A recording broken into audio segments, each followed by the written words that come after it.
It is my duty to inform the House that the Speaker is unavoidably absent. Therefore, in accordance with the statutes, I would ask the Deputy Speaker to please take the chair.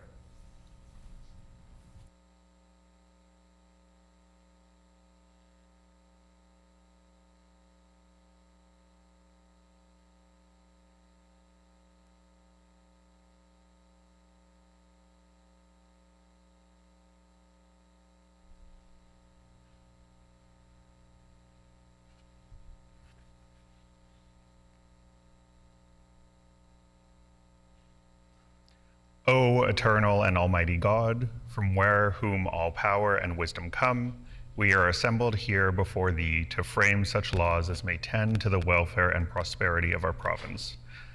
Grant, O merciful God, we pray thee, that we may desire only that which is in accordance with thy will, that we may seek it with wisdom and know it with certainty and accomplish it perfectly.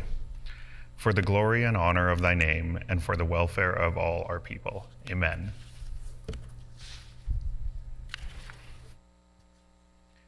We acknowledge we are gathered on Treaty 1 territory, and that Manitoba is located on the treaty territories and ancestral lands of the Anishinaabe, Anishinaabe, Dakota Oyate, Dene Sulene, and Nehetooweg nations.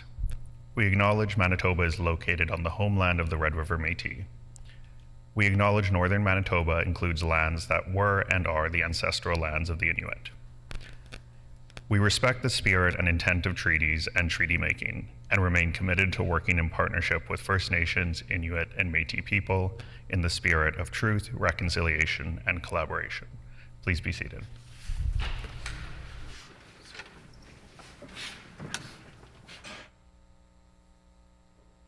Routine proceedings. Introduction of bills. The Honourable Minister of Advanced Education and Training. Thank you, Honourable Deputy Speaker. I move, seconded by Honourable Minister Smith.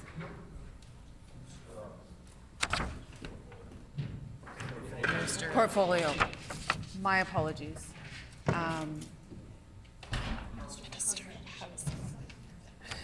I move, seconded by the Minister of Housing, Homelessness and Addictions, Homelessness and Housing, and Mental Health.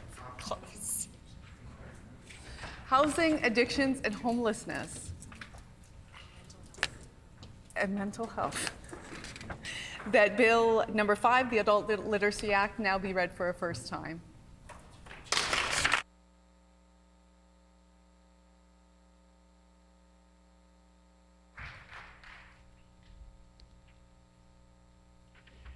It has been moved by the Honourable Minister of Advanced Education and Training, seconded by the Honourable Minister for Housing, Addictions and Homelessness, that Bill number 5, the Adult Literacy Act, be now read a first time.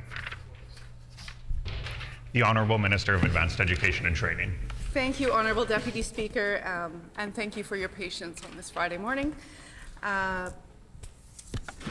I am pleased to introduce Bill 5, the Adult Literacy Act. This bill supports adult literacy and learning and will help improve the quality of life for many Manitobans. It ensures the efficacy of literacy programs and encourages strong literacy outcomes to enable Manitobans to participate more fully in their community and society. Thank you, Mr. Speaker.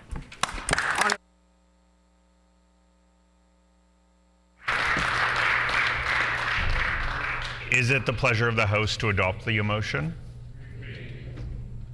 Agreed and so ordered. Committee reports. Tabling of reports. Ministerial statements. The Honourable Minister of Health, Seniors and Long-Term Care. Oh, and apologies, the required 90-minute notice prior to routine proceedings was provided in accordance with Rule 27.2. The Honourable Minister of Health, Seniors and Long-Term Care. Thank you, Honourable Speaker. It's an honour and a privilege to rise today in recognition of World AIDS Day and to pay tribute to the late Dr. Richard Smith, who dedicated most of his 52-year professional career to saving lives and advocating for those impacted by HIV/AIDS epidemic in Manitoba. The World Health Organization describes this day as an opportunity for partners across sectors to raise awareness about HIV and AIDS and encourage progress in HIV and AIDS prevention, treatment, and care. As one of the most widely recognized health days around the world, this is a key opportunity to not only raise awareness, but to also remember those who have died and those who continue to live with this disease, including families and communities impacted. It's also important to celebrate progress and victories such as an increased access to services, advancements in treatments and science and prevention services, and the hard work that continues to grow across communities. Honorable Speaker, this is why it is pertinent that we as Manitobans pay special tribute to the late Dr. Smith today. As one of the first doctors in Winnipeg to support patients diagnosed with HIV and AIDS, he was a leader in the provision of clinical excellence to people often ostracized for their sexual orientation or lifestyle or lived experiences. As an advocate for the 2S LGBTQIA+ community, Dr. Smith saved countless lives through his practice as a family physician, promoting education and awareness throughout his career. Dr. Smith helped to establish the Winnipeg Gay Community Health Center and the Village Clinic, which eventually became the Nine Circles Community Health Center. In 2016, he returned from retirement to help establish our own health center, an organization that specializes in providing medical and well-being care to members of the 2S LGBTQIA+ community. It should be noted that Dr. Smith was one of the recipients of the Order of Manitoba, our province's highest honor, just this year. Dr. Smith, who had pancreatic cancer, died with medical assistance on November 7th this year at 80 years old. His hope was that his legacy in providing healthcare to 2S LGBTQIA+ patients would extend well beyond his life. Honorable Speaker, in honor of Dr. Smith's life and his work, our government is establishing a research grant and chair role with Research Manitoba with a focus on HIV/AIDS treatment, prevention, and care in Manitoba. I would also like to extend our gratitude to all local organizations, peer support workers, and advocates doing important work for the prevention and treatment of HIV. It's important for our government to work collaboratively with community organizations, healthcare providers, and advocates to ensure that together we work towards addressing HIV in our province. Building collaborative and cooperative relationships across organizations and respecting nation-to-nation relationships with Indigenous governments are an essential part of this effort. I'd like to make a special acknowledgement of Indigenous healthcare providers and advocates such as Elder Albert McLeod. Albert McLeod is a well-respected knowledge keeper who has dedicated his life's work toward the recognition of two-spirited people in North America since 1986. This includes advocacy work for the protection of 2S LGBTQIA+ rights across our continent. He is recognized as a pioneer in promoting education and awareness on HIV and AIDS for Indigenous people. So once again, on this World AIDS Day, I want to thank everyone who is working towards the treatment and prevention, keeping people healthier, happier, and safer in our communities. And I would ask all members of this House to rise and please acknowledge members of the Manitoba Harm Reduction Network, community care providers who are with us in our gallery today. We thank you.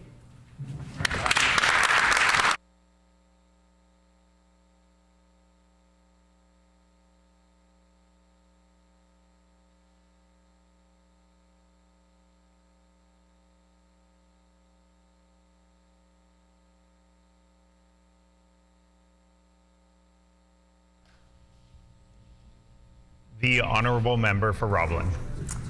Thank you, Honourable Deputy Speaker. I'd like to thank the Minister for their statement and their tribute to Dr. Smith and his work. Since 1988, people around the world have come together on December 1st to support the fight against HIV and AIDS and to honour and mourn those who have lost their lives to this disease. Today also marks the beginning of Indigenous AIDS Awareness Week, which is an important opportunity to learn more about the impact of HIV in Indigenous communities, to reduce fear and stigma, and to address inequities that disproportionately impact Indigenous people. While medical advances and new treatment protocols have made HIV and AIDS much more manageable than in years past, infection rates for sexually transmitted and bloodborne infections remain high. There is a lot of work to do to reduce the rate of HIV and AIDS. Some of this work has already begun. For example, the addition of pre-exposure prophylaxis to the pharmacare formulary, expanded coverage for post-exposure prophylaxis, and provincial funding support for an Indigenous-led, culturally appropriate model of sexual health care at Ganiganichik in Winnipeg. There is still a lot of work to do to lower STBBI rates, to reduce stigma, and to encourage people to seek preventative resources, testing, and treatment.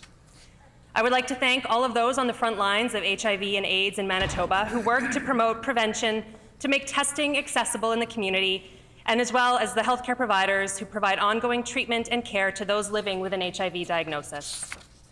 I would also like to extend my deep condolences to anyone who has lost a loved one to HIV and AIDS and who is mourning that loss today. I encourage all Manitobans to educate themselves on HIV and AIDS, to learn about risk factors and prevention, and to seek testing if needed. Thank you.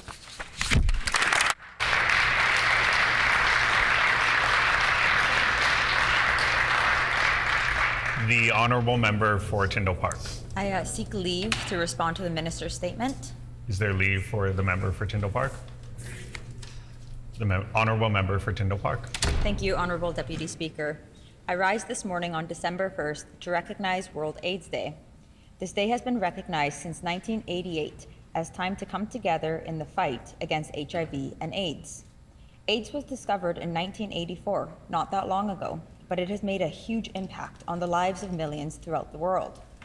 We know that there are over 2,000 people living with HIV/AIDS here in Manitoba, and that there are many advanced treatments that can drastically improve one's life. All levels of government have a role to play in supporting Manitobans living with AIDS. We also recognize December 1st as World AIDS Day to honor the many victims and lives, including friends and families, that have been changed, altered, and lost at the detriment of this awful disease. That is why together we need to raise awareness, provide better treatment, and remove the stigma that those who are living with HIV and AIDS often face. In closing, Honourable Deputy Speaker, I want to thank those who have joined us today in the gallery, the many organizations for the work that they do in providing care, support, and advocacy, and our Health Minister for bringing forward today's statement. Thank you.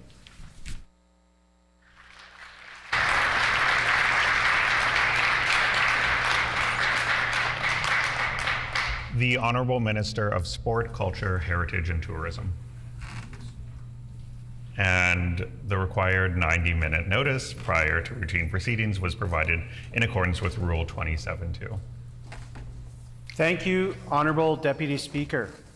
It's an honour to rise in this House to deliver a ministerial statement honouring Vaughn Mitchell, who has been awarded the 2023 Gino Fracas Award, which recognizes National Assistant Coach of the Year through Football Canada. Vaughn serves as a volunteer offensive coordinator for the University of Manitoba Bisons. Members may also be familiar with Mr. Mitchell's work in the government as well, but today we are proud to recognize his recognition of over 29 years of coaching football, including the last 18 years with the Manitoba Bisons, as the offensive coordinator. As a former coach myself, I know firsthand how much time and effort these volunteers put forward, balancing their own employment, time with family, with their dedication to amateur and university level sport in our province. Simply put, almost 30 years of service demonstrates the incredible commitment to the sport of football by Vaughn. His influence is far-reaching, as he was our very own Minister Moses' coach, along with other members who have served in this chamber. It was a pleasure to meet Vaughn and his family today, ahead of today's sitting, and I'm very pleased that we can honor him in this chamber with members of his family sitting here. On behalf of all members, I want to say thank you to Vaughn, congratulate him again, and invite all members to say, "Go Bisons."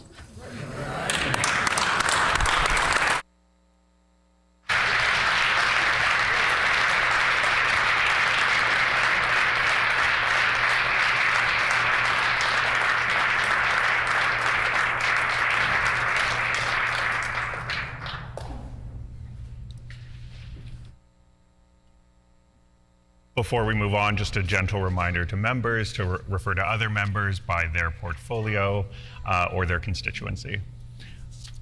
The Honourable Member for La Vérendrye. Honorable Deputy Speaker, today I rise to give well-deserved recognition to Vaughn Mitchell, the Assistant Coach and Offensive Coordinator for the University of Manitoba Bison's football team. Vaughn has been awarded the Gino Fracas Award, which recognizes prominent assistant coaches nationally.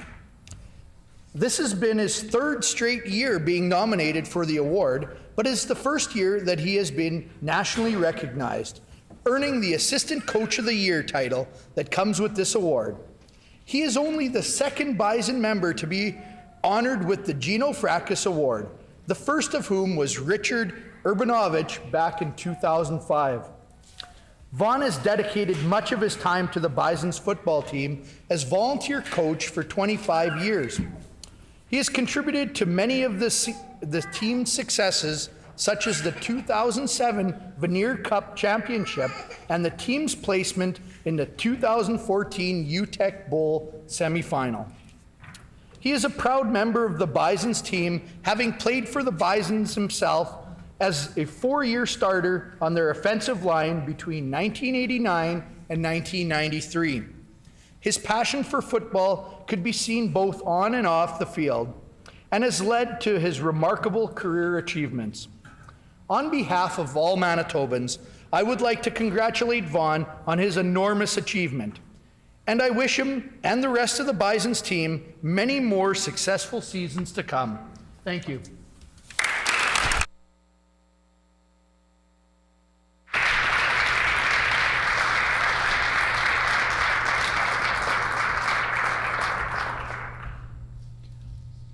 Member statements.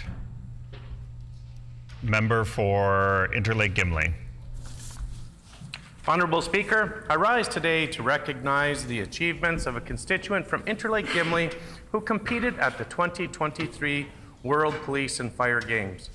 Brandon Terry, who joins us here today, is a resident of Gimli, a husband to Shelley, and a father of 2. He's been serving our communities as a firefighter for the past 15 years.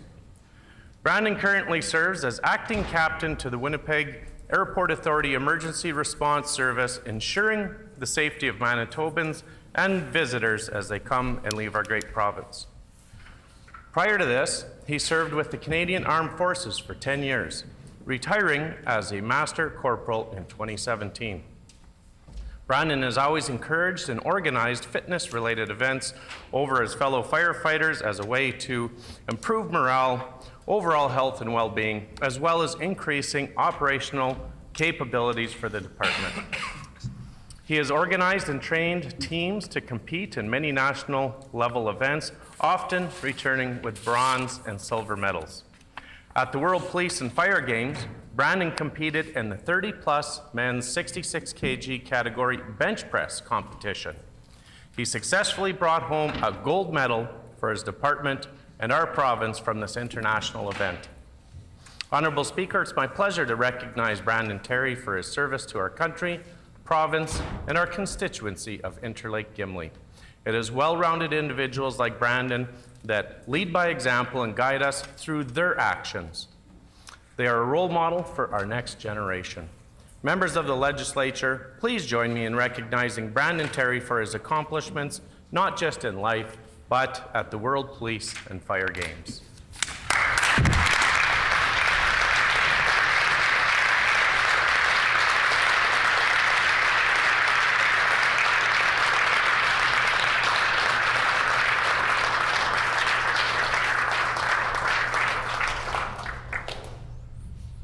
The Honourable Member for Seine River. Honourable Deputy Speaker, November was Diabetes Awareness Month. Diabetes is a severe illness that is prevalent in our province. Today I want to talk about Anna McCaig.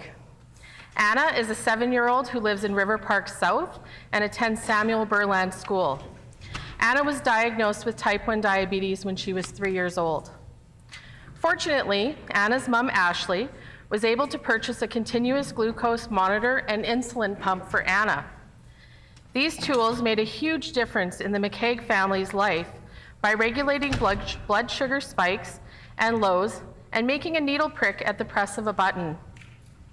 Realizing the impact this had on her family, Ashley realized that all kids diagnosed with type 1 should have access to this life-altering equipment.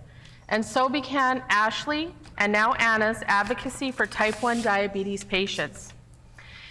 In Ashley's work, she collaborated with other parents to create the group Manitoba Families for Type 1. Ashley also helps newly diagnosed families with social emotional support and brainstorms ways to support their kids as they adjust to their new life living with type 1 diabetes. Their work continues. Anna has actively raised over $4,900 for juvenile diabetes research funding.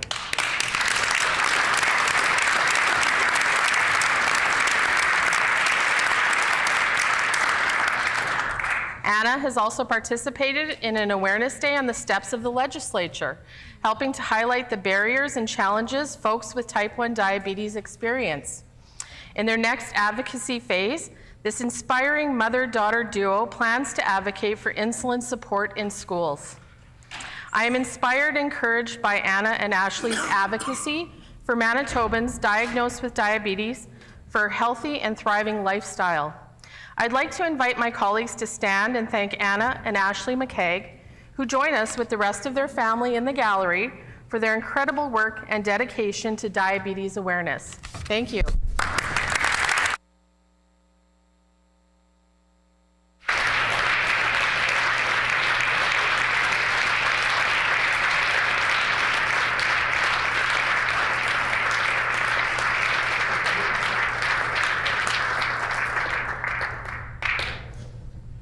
The Honourable Member for Roblin. Honourable Deputy Speaker, it is an honour to rise today to recognize the Winnipeg-Charleswood Rotary Club and to tell the Assembly about the great work that Rotary members do in the constituency of Roblin. Since 1985, the club has supported projects locally and internationally through donations and many, many hours of volunteer work. Today, I'd like to highlight 3 important local projects in Charleswood. The Charleswood Rotary Club have been stewards of the Assiniboine Forest for the last 30 years. With over 700 acres of largely undisturbed wilderness, the forest is one of the largest urban nature parks in Canada and a jewel in West Winnipeg.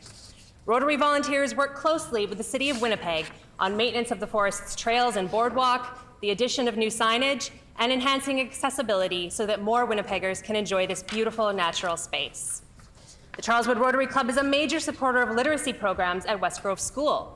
For nearly 20 years, the club has provided funding and books for the summer literacy program, supported the school garden, provided running shoes and rubber boots for kids in need, and supported the school's breakfast program.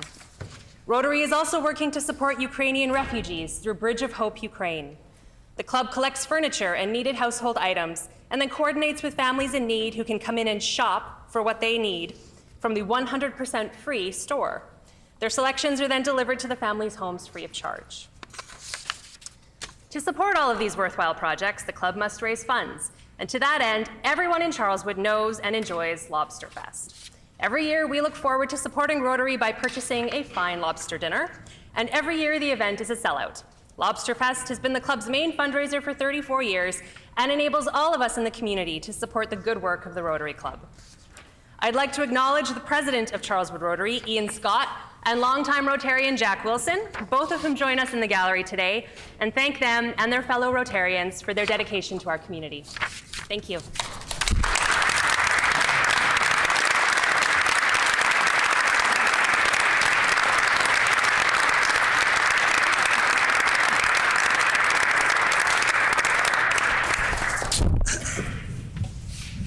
The Honourable Member for River Heights. Honourable Deputy Speaker, the start of the holiday season provides us with an important opportunity for reflection on the year that's coming to a close, on the many blessings that have been afforded us, and to look, both as individuals and as a society, for ways to better support those in our community who face daily challenges that we can only imagine. Too many among us are struggling, and those struggles come in many forms, some of which we never see. While some people battle very publicly with addictions, mental health, or homelessness, many others will experience food insecurity, lead tragic, troubled private lives, or work full-time but continue to live well below the poverty line, unseen and unacknowledged. At this time of year, we also need to honor the important work of those who dedicate themselves to alleviating that suffering. Organizations like Shalom Mission, Harvest Manitoba, the Main Street Project, the many shelters and food banks across our province who offer a daily lifeline, as well as the countless individuals who work tirelessly with local faith-based, school, or charity initiatives to provide relief to those in need. What's more, we need to consider how we might ourselves contribute to that work, not just during the holidays, but year-round. Honorable Speaker, I'm proud to say that River Heights is home to many individuals who lead those organizations and who do that grassroots work and whose energies drive those critically important projects. As we move into this holiday season, may we fully embrace the spirit of the prayer by J.S. Wordsworth that many of my colleagues will know by heart. What we desire for ourselves, we wish for all. To this end, may we take our share of the world's work and the world's struggles. Thank you.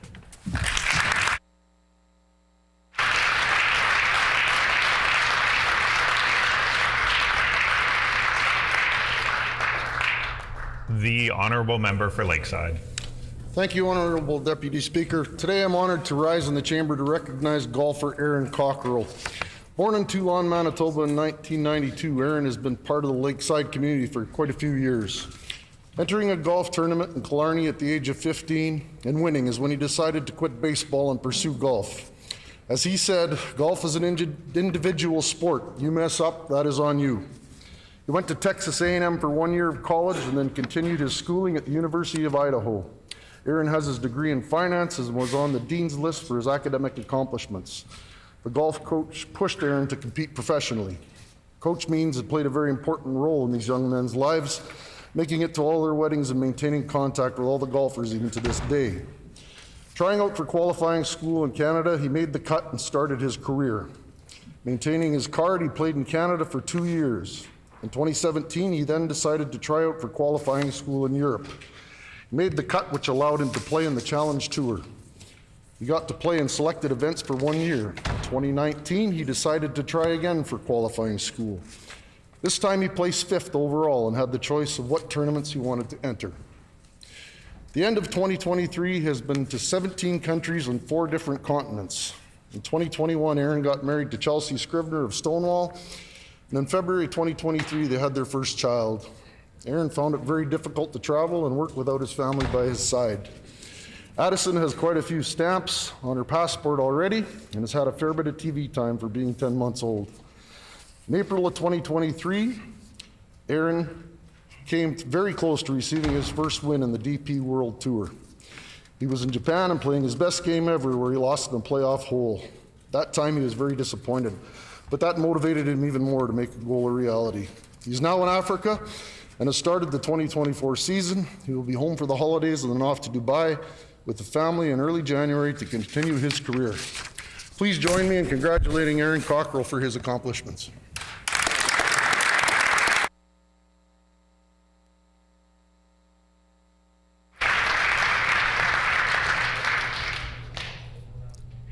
Oral questions. The Honourable Member for Steinbach.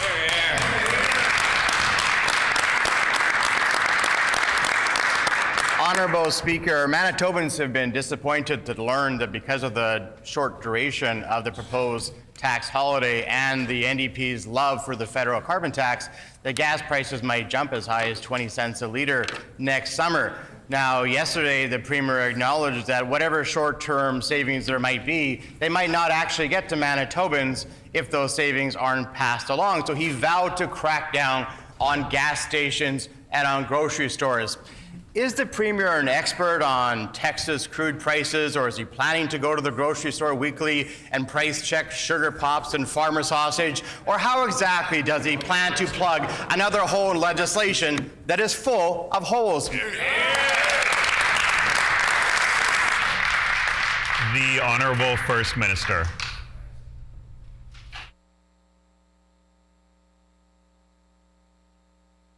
And diesel prices, the tax on them is coming down to 0 starting on January 1st. Thanks to our finance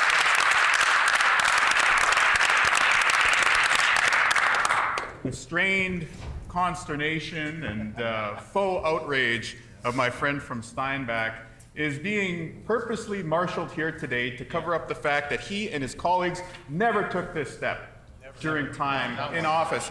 Instead, they were content to build up the bureaucracy in healthcare and to continue taxing the average Manitoban who needs to commute to get to work, to school, or to lead a fulfilling life in our province.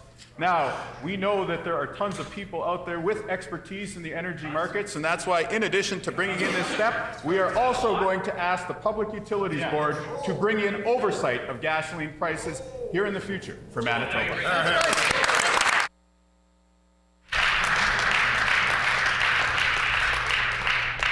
The honourable member for Springfield-Richelieu. Well, this NDP premier was given... Sorry, on a new question, the honourable member for Springfield-Richelieu. This NDP premier was given a balanced budget and a more than $250 million surplus gift by the previous Progressive Conservative government. What was this NDP premier's response? His response was, what a mess. But you have to understand that a balanced budget is an epic fail for a socialist. Worse is a $250 million surplus. That, for the NDP, is a mess. The question is, how many years of deficits will Manitobans have to suffer under this NDP premier?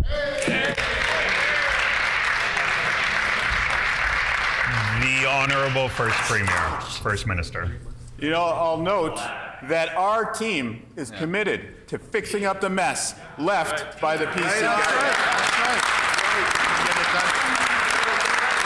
That means that we're going to work hard to balance the books in this province while also fixing healthcare and making life more affordable. I'll note that my friend from Springfield conveniently glosses over a 6-month period in which his failed former administration dramatically overextended themselves with commitments trying to hang on to their own jobs. But their record on job creation is very, very poor. So I'll ask them, what happened to the jobs of Andrew Micklefield, James Teitzma, Rochelle Squires, Janice Morley-Lacone, John Reyes, and I could go on, but my time is running out. There you go.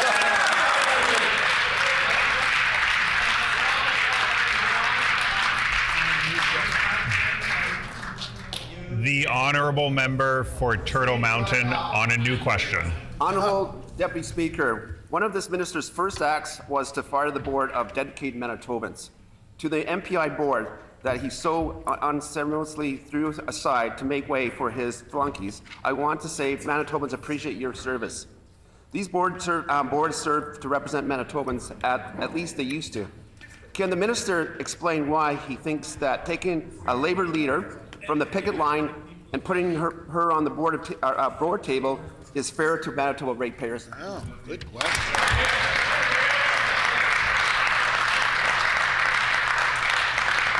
The Honourable Minister of Justice and Attorney General. I guess I shouldn't be surprised, Deputy Speaker, that it took this long for the members opposite to bring up the issue of MPI, because it was this government opposite that continuously disrespected the ratepayers in Manitoba with regards to MPI and disrespected the workers by keeping them on the picket line week after week after week. It's members opposite that left a mess at MPI, and it's this government who's going to start to fix it and clean it up.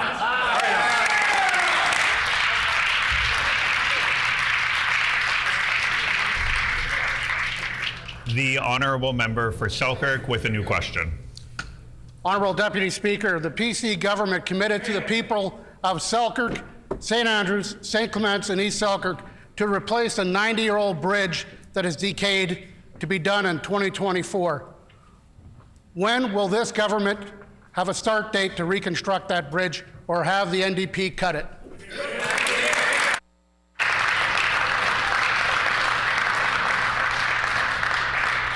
The Honourable Minister of Transportation and Infrastructure. Thank you, Honourable Speaker. If the member from Selkirk, is that right? If the member from Selkirk is interested in specific details on a specific project, I'm more than happy to meet with him to provide that information. We are on track with the 5-year plan. We are investing in infrastructure, roads and bridges across the province.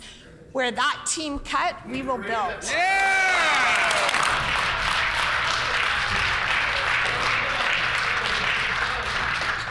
The honourable member for Agassiz with a new question. Thank you, Honourable Deputy Speaker. The Minister of Immigration and Labour is on the record falsely stating this immigration file was completely ignored by the PC government, when actually it was the PC government that increased immigration to our province. But what the member opposite fails to realize is the fact that the very government she represents, the NDP government, is the same government that has completely ignored the immigration file with no mention of it in the throne speech. Evidently, it's the members opposite, the NDP government, that have completely ignored this file and refused to address immigration in the throne speech. With no plan ahead on this file, I have to ask the minister, why has it been ignored and not addressed?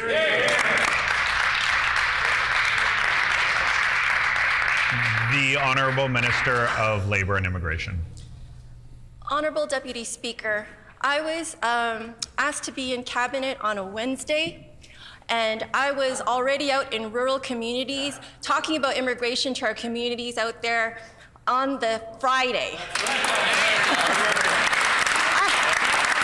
Honourable Deputy Speaker, I didn't even have an email address yet.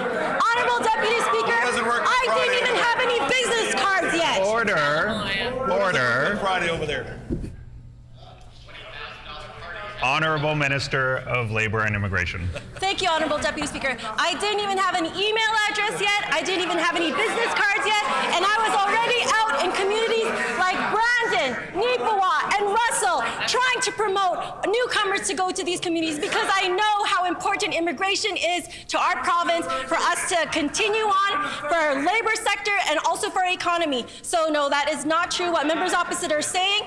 In fact, it is this record, their record, 0 accreditation rates for nurses, the highest out-migration rates. Order.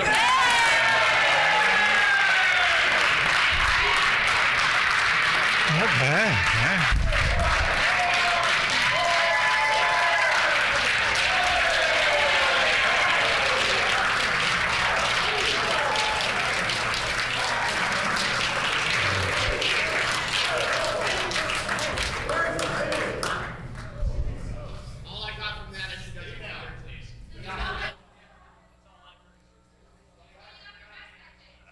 A gentle reminder to members that when the speaker is standing, there's an expectation of silence. The honourable member for Morden Winkler. Honourable Deputy Speaker, the throne speech failed to mention how and if the NDP government will address affordable housing shortage. The PC government committed to building 700 affordable housing units. Social housing is desperately needed amongst our housing shortage. I ask the minister, what is the NDP's plan to address the housing shortage?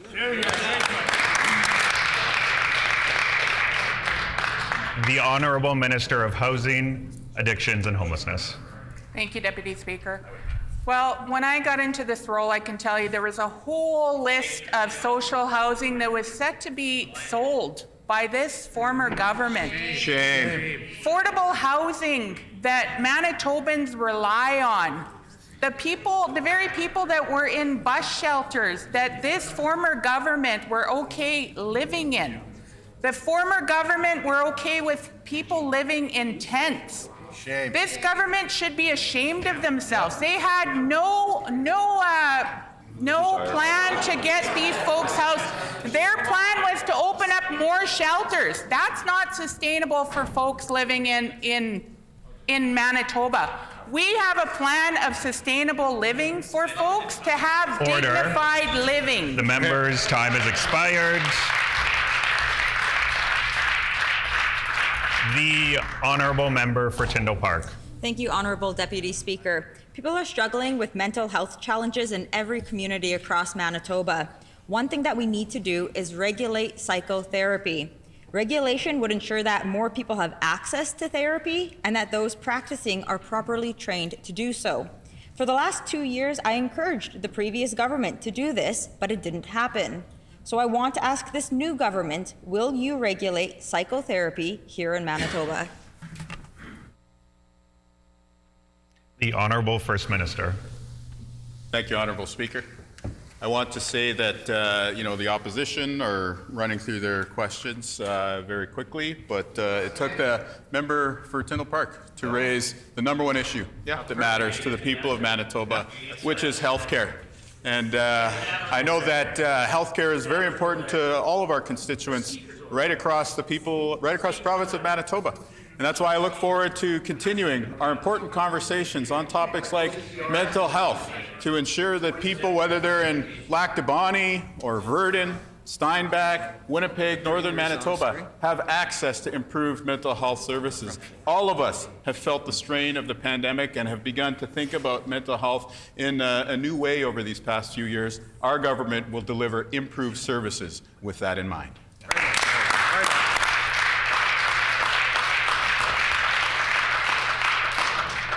The Honourable Member for Tyndall Park. Thank you, Honourable Deputy Speaker. I'm tabling a page from the Mental Health and Community Wellness Annual Report, which shows that Mental Health and Addictions Branch was underspent by over $4 million this past fiscal year. The explanation provided was due to staffing vacancies. Now more than ever, Manitobans need their government to ensure that everyone can access effective supports for mental health and addictions. Will this government commit to ensuring that the Mental Health and Addictions Branch will be fully funded in the next fiscal year? The Honourable Member for, Minister of Housing, Addictions and Homelessness. Miigwech, Deputy Speaker. And I can tell that member that that is a priority for our government to ensure that Manitobans are getting the services that they need when they need them. We have asked our department to make sure to look at that stream to make sure that those folks are getting those supports. We know that there are real challenges in terms of getting those supports and those psychiatric supports to those individuals. So we are making sure that we are getting those supports to those folks in a timely manner and making sure that those folks are getting the supports and getting... Order. The member's time has expired.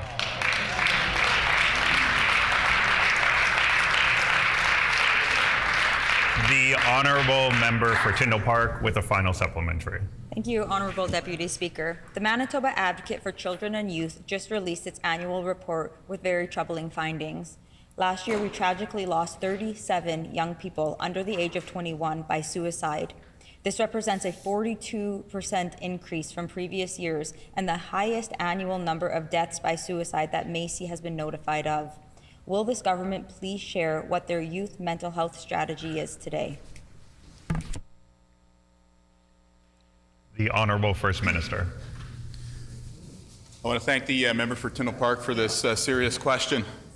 This is an issue that has touched the lives of many Manitobans, and it is a tragedy anytime we see a family experience this, and I think many of us in this chamber can speak from personal experience, unfortunately, when it comes to these issues. Our government, on the way into office, made a commitment to Manitobans that we were going to invest in prevention when it comes to young people to ensure that we improve prospects and health outcomes for people under the age of 18 in Manitoba. One of the key pillars that we're committed to and are going to implement now that we are in government is a province-wide anti-suicide strategy, a suicide prevention strategy designed to respond to exactly the issue that the member for Tyndall Park is raising. We know that as part of this province-wide strategy, there needs to be a specific emphasis on young people, and in addition, there needs to be a specific focus on members of the 2S LGBTQ community. This is something we are seriously committed to, and we will make. Time has expired.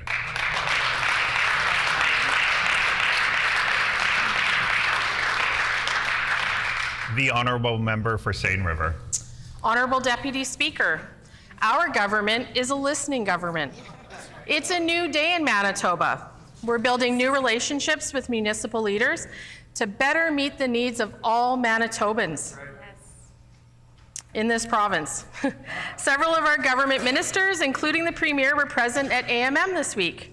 Can the minister update the House on the conversations, progress, and commitments at the Association of Manitoba Municipalities this week?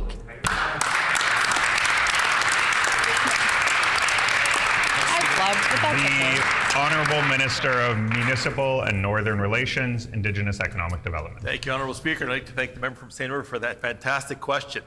A breath of fresh air, a new day, hope. That is something we heard resoundingly at AMM, and I want to congratulate AMM on 25-year anniversary of the municipalities and representing and having their voices here in the chamber. I was pleased to have 3 action-packed days of back and forth discussions, collaboration, something this government never did in 7 years of cuts and freezes. I was pleased to be joined by many members of cabinet as well as many MLAs to hear the back and forth, speaking with people from Churchill all the way down to 2 borders and across the entirety of the province, something members opposite never did in 7 years.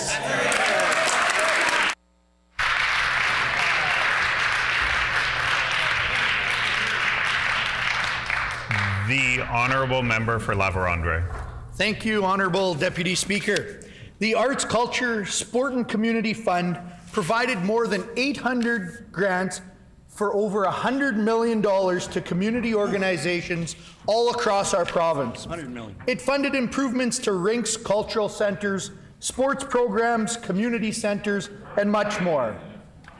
This helped to improve my community, your community, and communities all across this great province. Can the minister please confirm for the House, will his NDP government be cutting the Arts, Culture, Sport and Community Fund? Yes or no? Absolutely.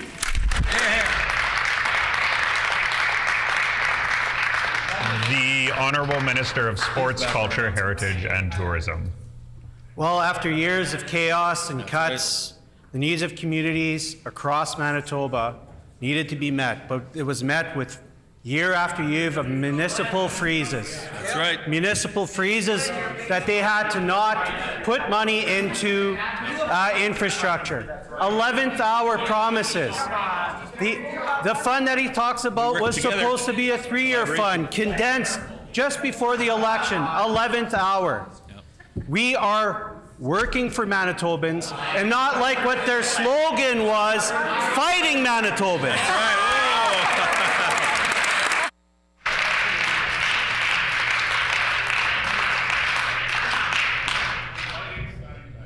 The Honourable Member for Midland. For over 100 years, the Christmas Cheer Board has worked hard to ensure every family can celebrate the holidays. This year, there is more of a need for their kindness than in years past, with over 30,000 phone call attempts were made after they opened their hotline. The PC government created the Food Security Fund, $4 million to support these community organizations. Will the NDP government continue this important fund and commit to the much-needed funding for food banks and cheer boards, or will they cut this program too?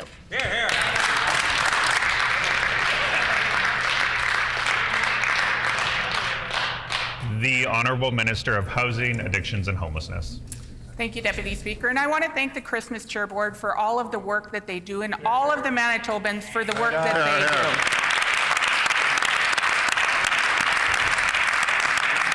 The Christmas Cheer Board is such a vital resource to our community, and so many Manitobans give to that Christmas Cheer Board.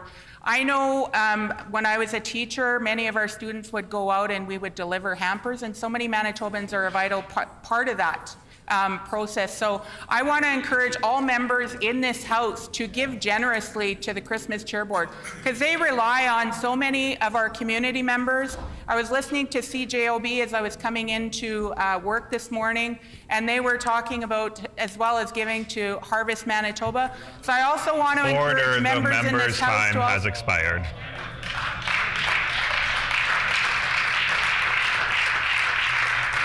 The Honourable Member for Tyndall Park. Okay. I don't even know what I'm asking.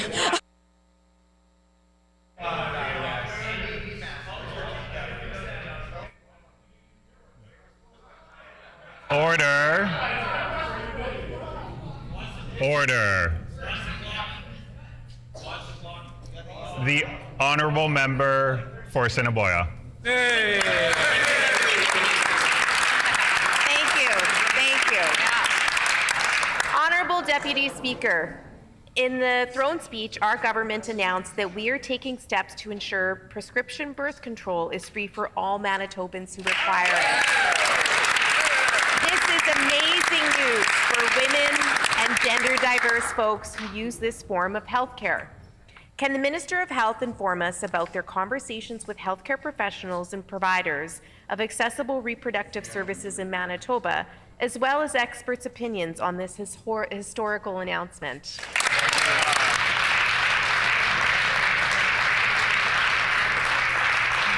The Honourable Minister for Health, Seniors and Long-Term Care. I want to thank my colleague for that great question. What I've heard since becoming the Minister for Health from healthcare experts in Manitoba, from frontline healthcare providers, is that for 7 years under the previous government, they saw cuts to women's and reproductive health care. They had health ministers who wouldn't even talk about contraceptives. They dealt with a government that attacked women's healthcare rights year over year over year, and these healthcare workers and experts finally feel hopeful because our government has made the commitment to provide universal free coverage of contraceptives across Manitoba, and we're going to deliver on that commitment for Manitobans because we respect, we affirm, and we lift up the healthcare rights of women and those who depend on these healthcare services. So we look forward to continuing to work with these experts to get this done in Manitoba. Well said.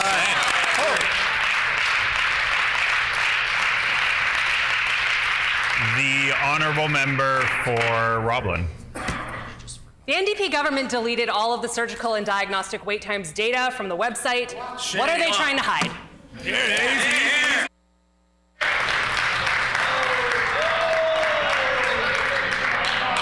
The Honourable First Minister. Manitobans deserve to have timely and accurate information. That's right. About the diagnostic and surgical wait times in our province. Our government is committed to ensuring that there is transparency for Manitobans when this issue goes forward into the future. This information should never have been taken offline. This was a mistake, and for it, I sincerely apologize without reservation. The information online has been restored as of about an hour ago, and we look forward to ensuring that this information continues to be provided to the people of Manitoba so that we can be held accountable to deliver on our #1 commitment, fixing healthcare. That's right.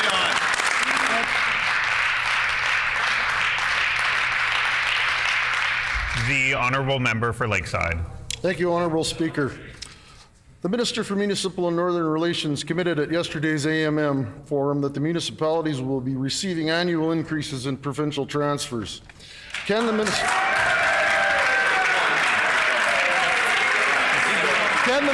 tell us whether his increases in municipal funding would be greater than the rate of inflation, or what those increases will be? The Honourable Minister for Municipal and Northern Affairs and Indigenous Economic Development. Thank you, Honourable Speaker. I understand the member opposite has a scripted question given to him by the member from Fort White that he has to try and stick to. But what we clearly heard over and over again from municipalities from Portage, La Vérendrye, Lakeside, Spruce Woods, Selkirk, Brandon, Agassiz, Morden, Whitclare, Midland, it's time and time again. Do I have a new voice in the legislature? And let me ask you, ask your front bench then, why were they not at AMM?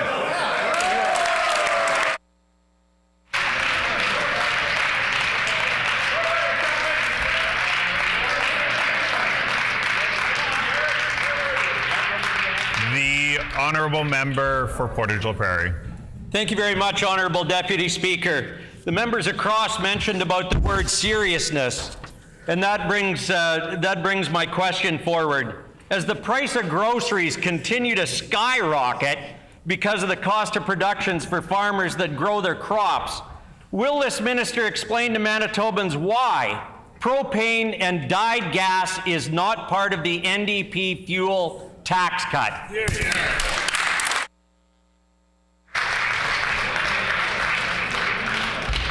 The Honourable Minister of Agriculture. Thank you so much, Honourable Deputy Speaker. Well, obviously, it's kind of a common sense way of saying this. They had 7 years to make that decision, and they chose not to. That's right. It took this government to come forward with the opportunity to help out people in a time of challenges, dollars of the economy.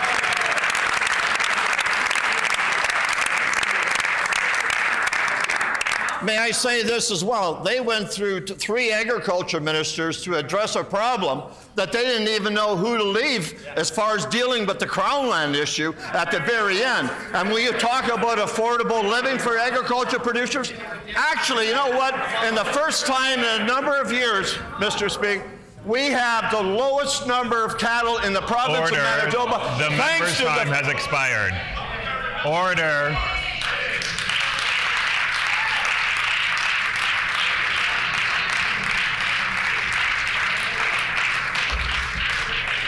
The honourable member for Brandon West.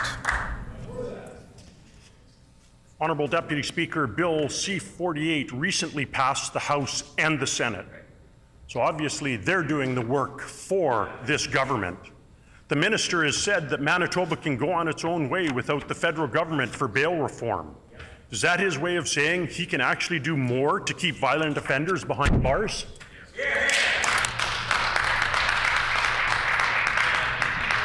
The Honourable Minister of Justice and Attorney General.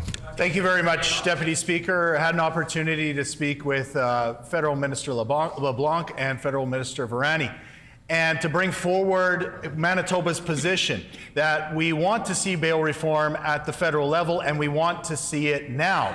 But what we also said is that Manitoba will do our part. We'll make sure that violent offenders are being monitored. We'll make sure that we work with our counterparts across the country, and that we'll make sure that those who committed violent crimes are being held accountable. We're going to do our part. We're not just going to fight with other levels of government like the previous government did. Oh, there you go.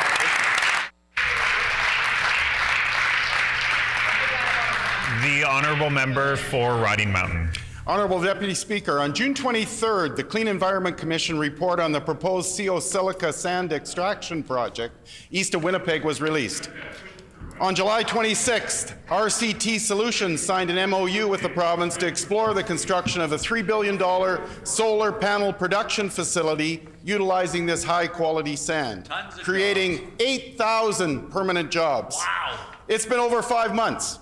When will the Minister of Environment and Climate Change make a decision on the licensing of the CO silica project?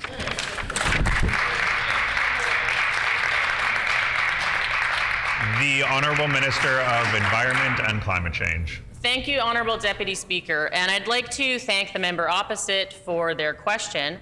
And I would also like to, because I forgot to do it yesterday, congratulate the member for their successful re-election.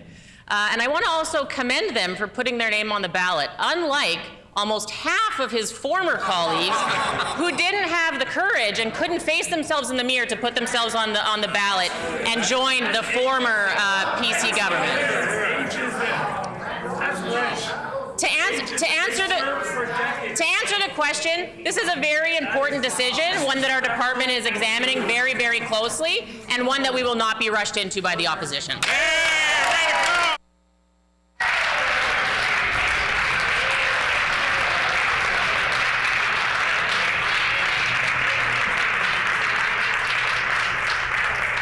The honourable member for Lac du Bonnet. Thank you. Our PC government had opened or committed as of July of 2023 over 12,000 childcare spaces for the age of 0 to 12 years of age. Mr. Honourable Deputy Speaker, why is the Minister of Education and Early Childhood Learning cancelling those spaces, and has he called Chief Anderson from Norway House Cree Nation to let him know that this minister and this NDP leader are cancelling those spaces that we either opened or committed? Thank you, Mr. Deputy Speaker.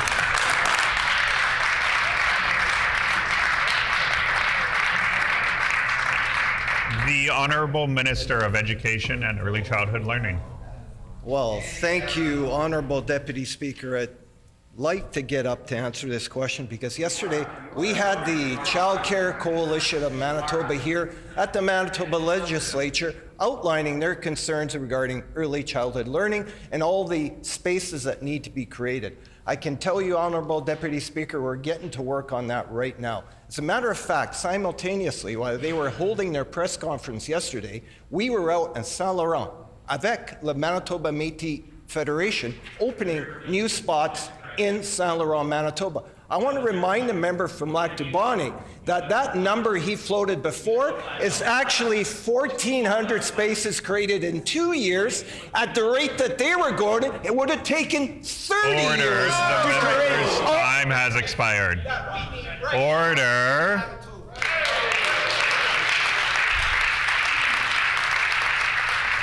The honourable member for Spruce Woods.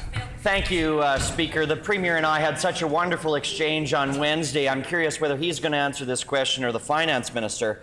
While the Finance Minister continues to try to blame progressive Conservatives for the weather, we believe Manitobans need to be told the truth. The Minister knows it takes water to generate electricity in this province, hence the hydro in Manitoba Hydro. Can the Minister confirm, did he just not notice that it hardly rained this summer, or did he deliberately campaign on a promise he knew they couldn't keep?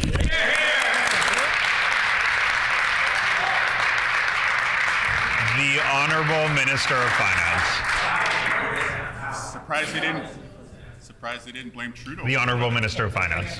Thank you so much, Deputy Honourable Speaker. You know, for years in this province, Manitobans had a government that was not fully transparent. We're not fully accountable. And this is another great example of where the previous government failed to be transparent with Manitobans. They knew well ahead of time before they released their Q1 result that Hydro's water was low. And what did they do? They hid that from Manitobans to create a false sense of where we were fiscally. The days of a government lacking transparency in Manitoba are over. Manitobans can count on our government to be clear about the reality of our fiscal situation. We're going to make life better every single day, Mr. Deputy Speaker.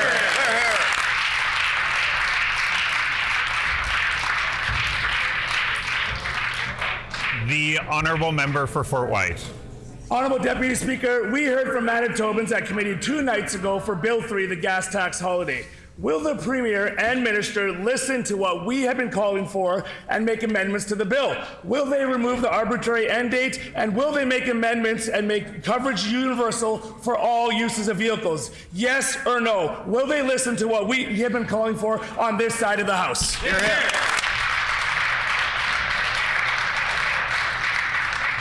The Honourable Minister of Finance. Thank you so much, Deputy Honourable Speaker. You know, since we've been elected, we've been hearing from people all across the province about the struggles that they're facing, struggles that they faced after many, many years of this previous government failing to take action.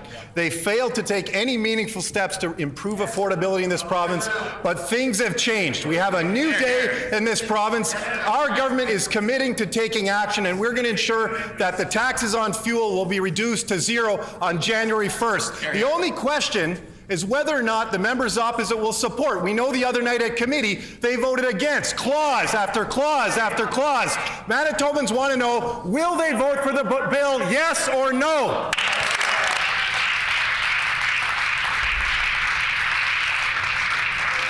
The Honourable Member for Borderland. The Arlington Bridge has been closed for over a week now, bottlenecking traffic and causing delays for essential services. And yet this NDP government has been noticeably silent on providing any support to the City of Winnipeg to fix or replace the Arlington Bridge. Why is this bridge not a priority for the NDP government?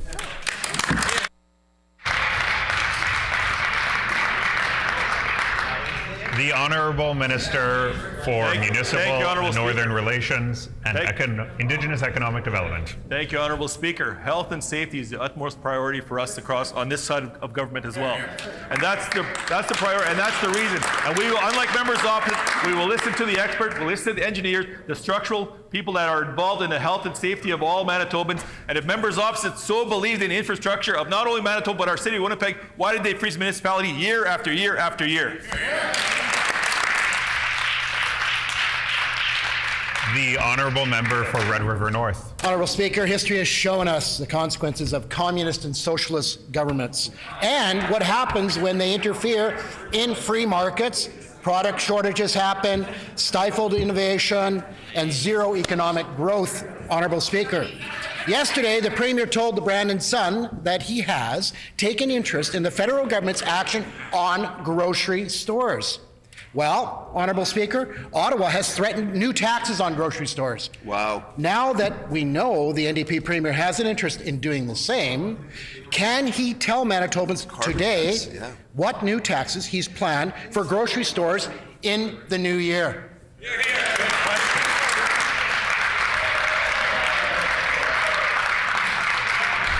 The Honourable Minister of Agriculture. Thank you, Honourable Deputy Speaker. When we talk about food, we talk about agriculture, Deputy Speaker. But we talk about the importance of making life affordable for people, not only in Manitoba, but in Canada. Our discussion with the Agriculture Minister, with the federal government, we are working towards making life affordable, but we're doing in partnership with the federal government to make it a reality for the benefit of people that we are being taken advantage of inflated prices. As we know, a number of the grocery chains are very profitable at this point in time, and it's time to be realistic of sharing with the people and accepting the fact that our cost of living needs to be reduced, and we need to work on our food prices in partnership with the federal government. Order. The member's time has expired.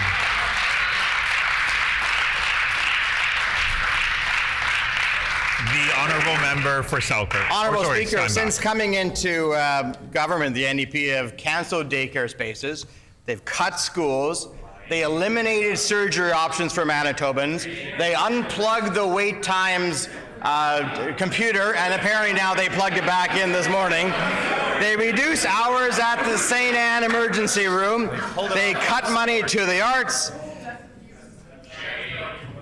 I want to ask the Premier, after all those cuts, is he just trying to lower expectations for Manitobans, or is he really that bad at governing?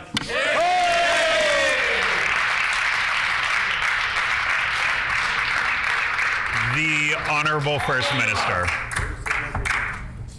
It's very important that a provincial government is straight up with the people of Manitoba. And when we came into office, we saw quickly that we inherited a serious financial challenge from the outgoing administration.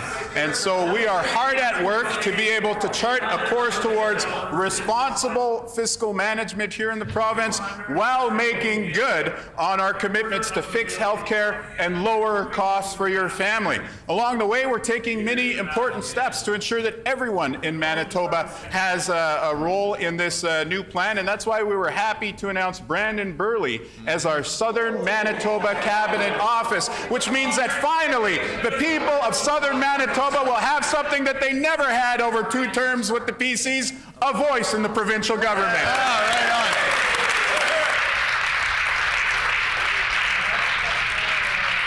The honourable member for Steinbach. Well, they had to give with a supplementary question. They had to give somebody a high-priced job because they couldn't elect anybody in Southern Manitoba.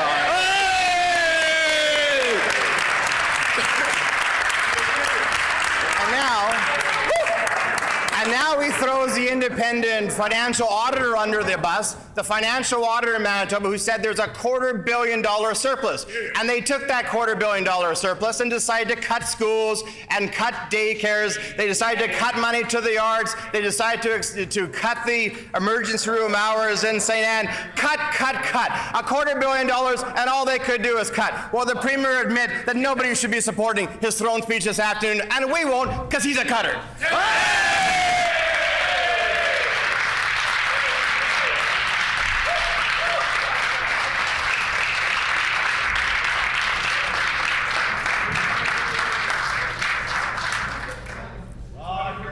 The Honourable First Minister. Who's cutting work today over there?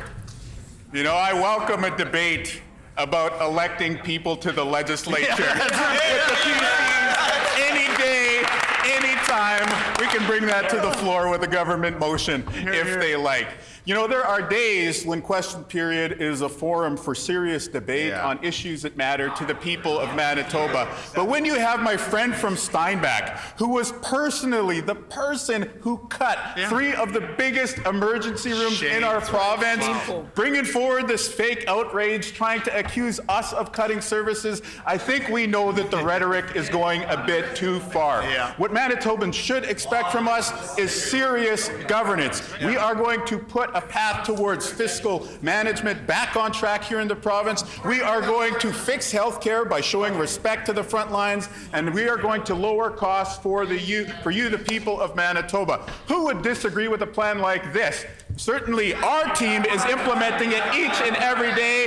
Why would the PCs oppose lower costs for Manitobans and better health care?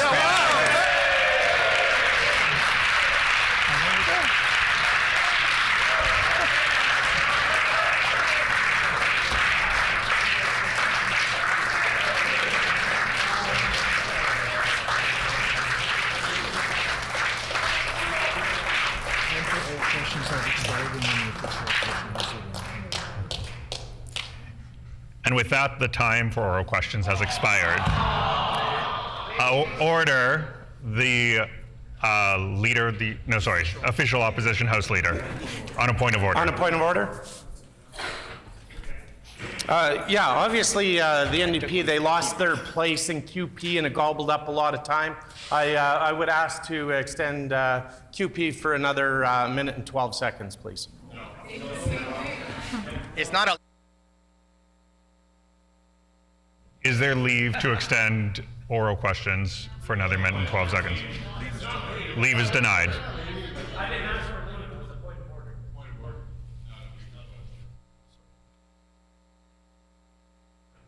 Could you repeat that for us? That's motion. It was a point of order, not a leave request. I'm not asking for leave. It's a point of order that the time was wasted. They did not get up. And we had members that were standing that were not recognized, and I would like to have question period extended another minute and 12 seconds, please.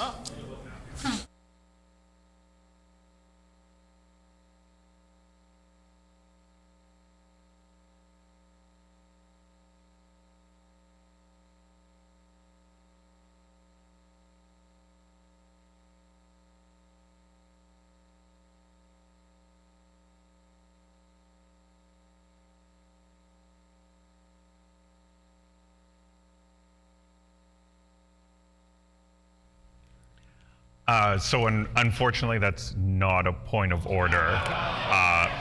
Time gets used up during oral questions in all kinds of ways, in moments where maybe the Deputy Speaker gets confused who's speaking, maybe longer applause than might be necessary by some parties, all parties.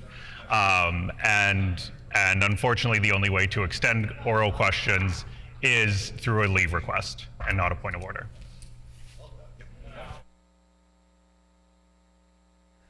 Petitions. The Honourable Leader of House Leader for the official opposition. I ask for leave for an additional 2 questions, please. Is there leave for an additional 2 questions? Leave is denied. Petitions. No. Order. Order. Order. Order.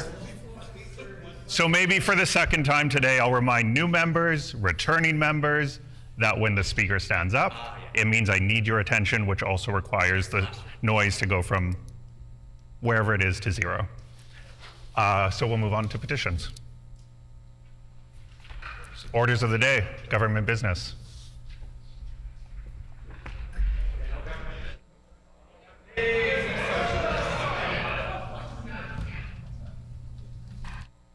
The Honourable Minister of Justice and Attorney General.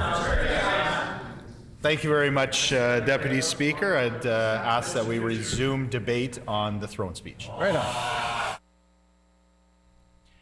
It has been announced that we are continuing debate on the address in reply to the speech from the throne, standing in the name of the honourable member for Lac du Bonnet, who has 19 minutes remaining. The honourable member for Lac du Bonnet.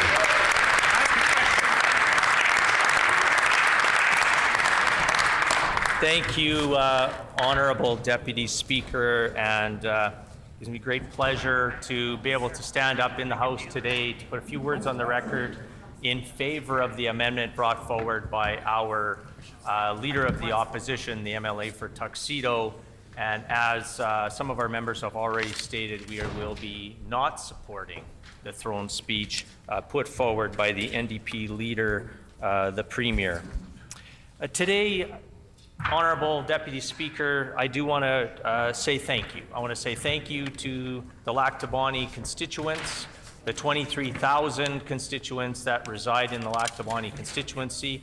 Plus, I want to say thank you to those almost 200,000 seasonal constituents that on a yearly basis from April till the end of October contact my office, and we have many great conversations representing the entire area.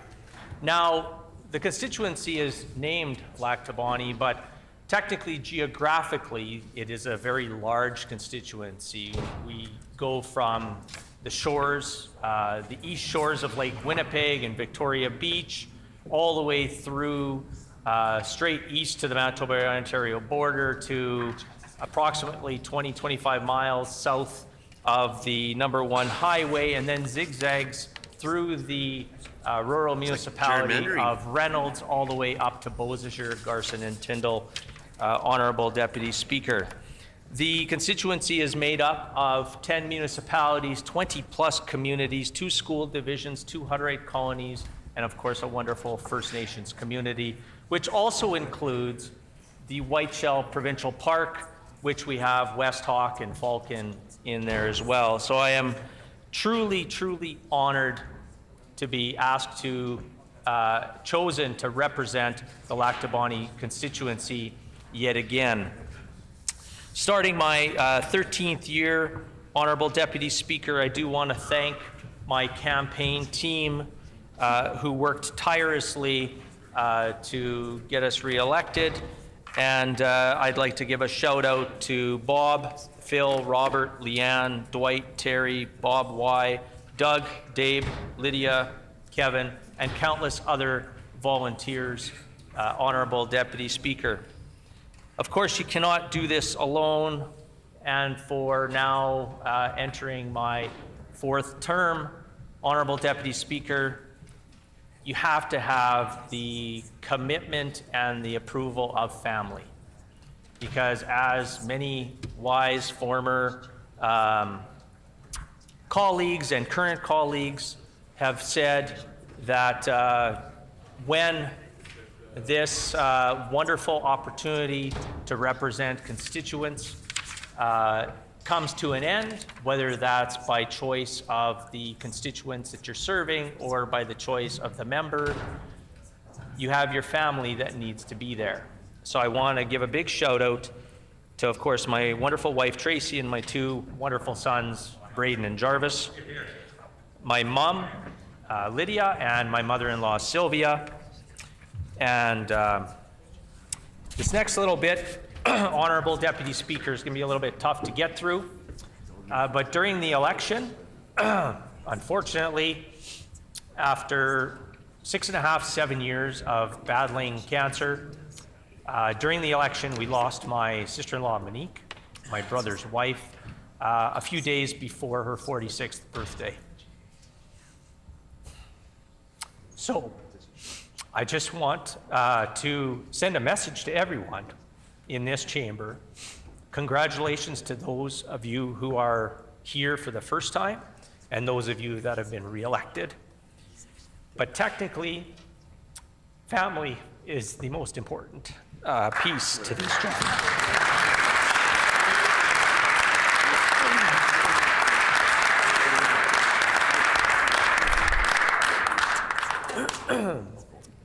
Thank you, Honourable Deputy Minister, for that quick little pause, and thank you to everyone for for the applause on that, because it is very important.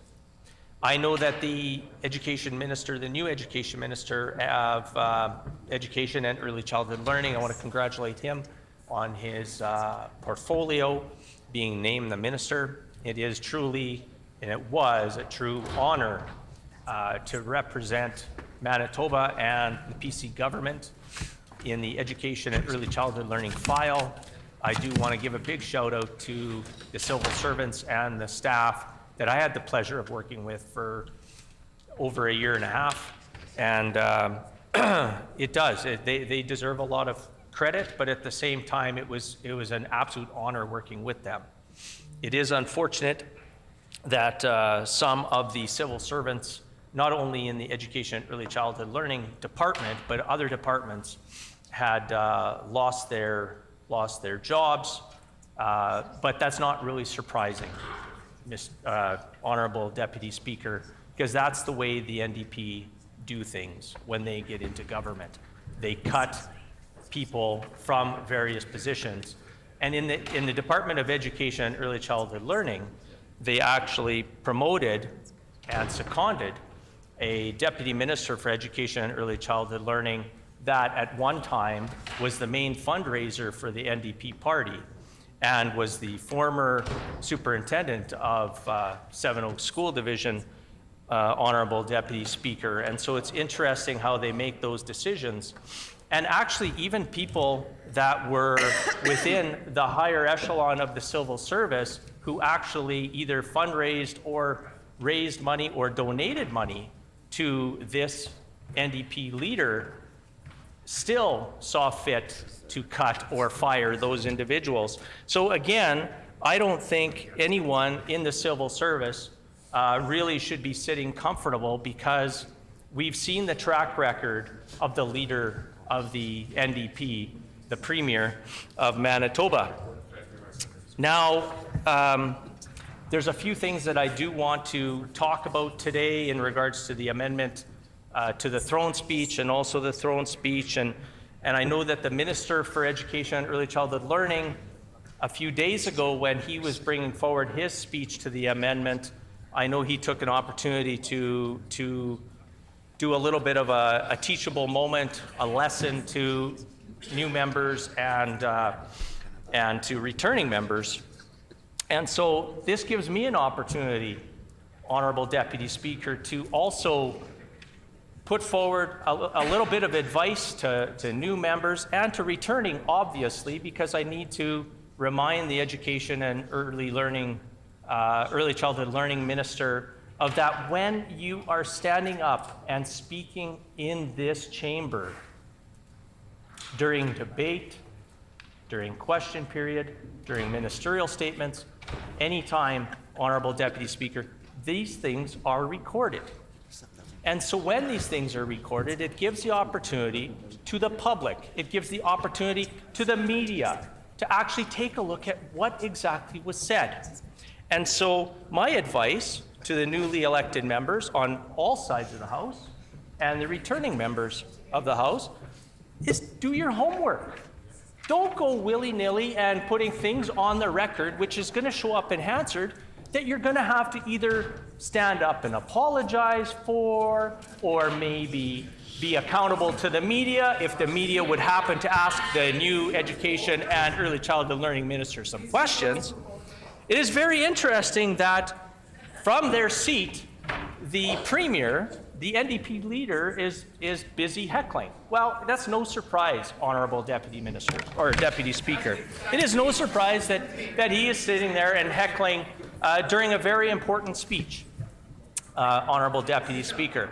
So, the Premier already has shown his true colors, and he will continue, and more will come out, Honorable Deputy Speaker.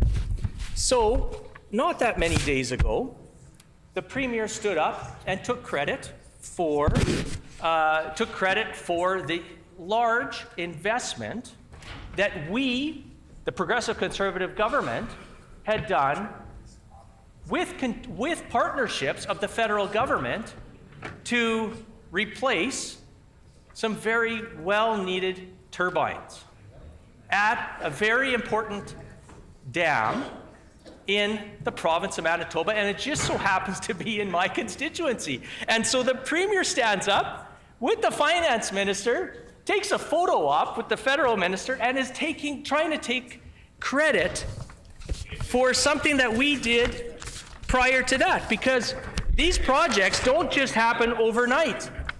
$314 million to replace 8 generators at which dam? At which dam? The Pointe du Bois Dam. So, the Pointe du Bois Dam. And we've already had public consultation on the phase 2 of the rerouting of another line, Honorable Deputy Speaker. But what does the Education and Early Childhood Minister do? Again, doesn't do his homework, stands up and puts falsehoods on the record. This is my good friend and colleague, the MLA for Transcona, of 33 plus years of education and working in the early years sector, Honorable Deputy Speaker, stands up and says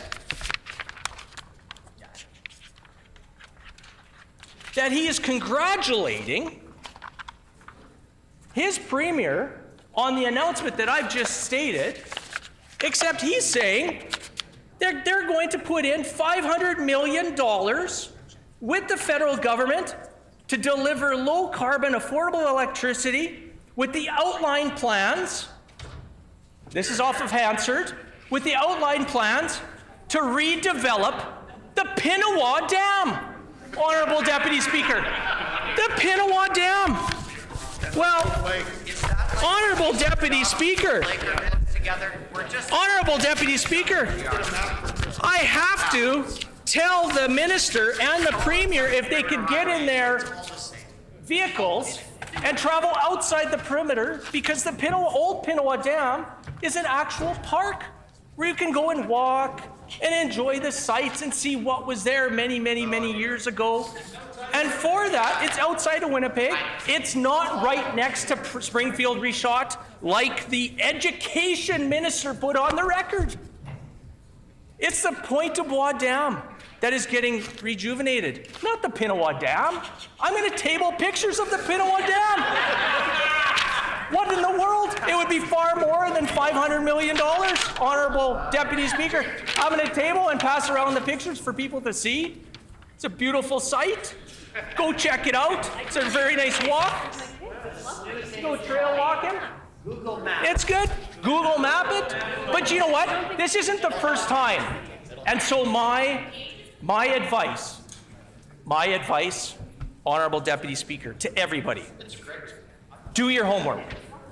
And when you are putting things on the record, make sure it's factual, because I, as a teacher myself,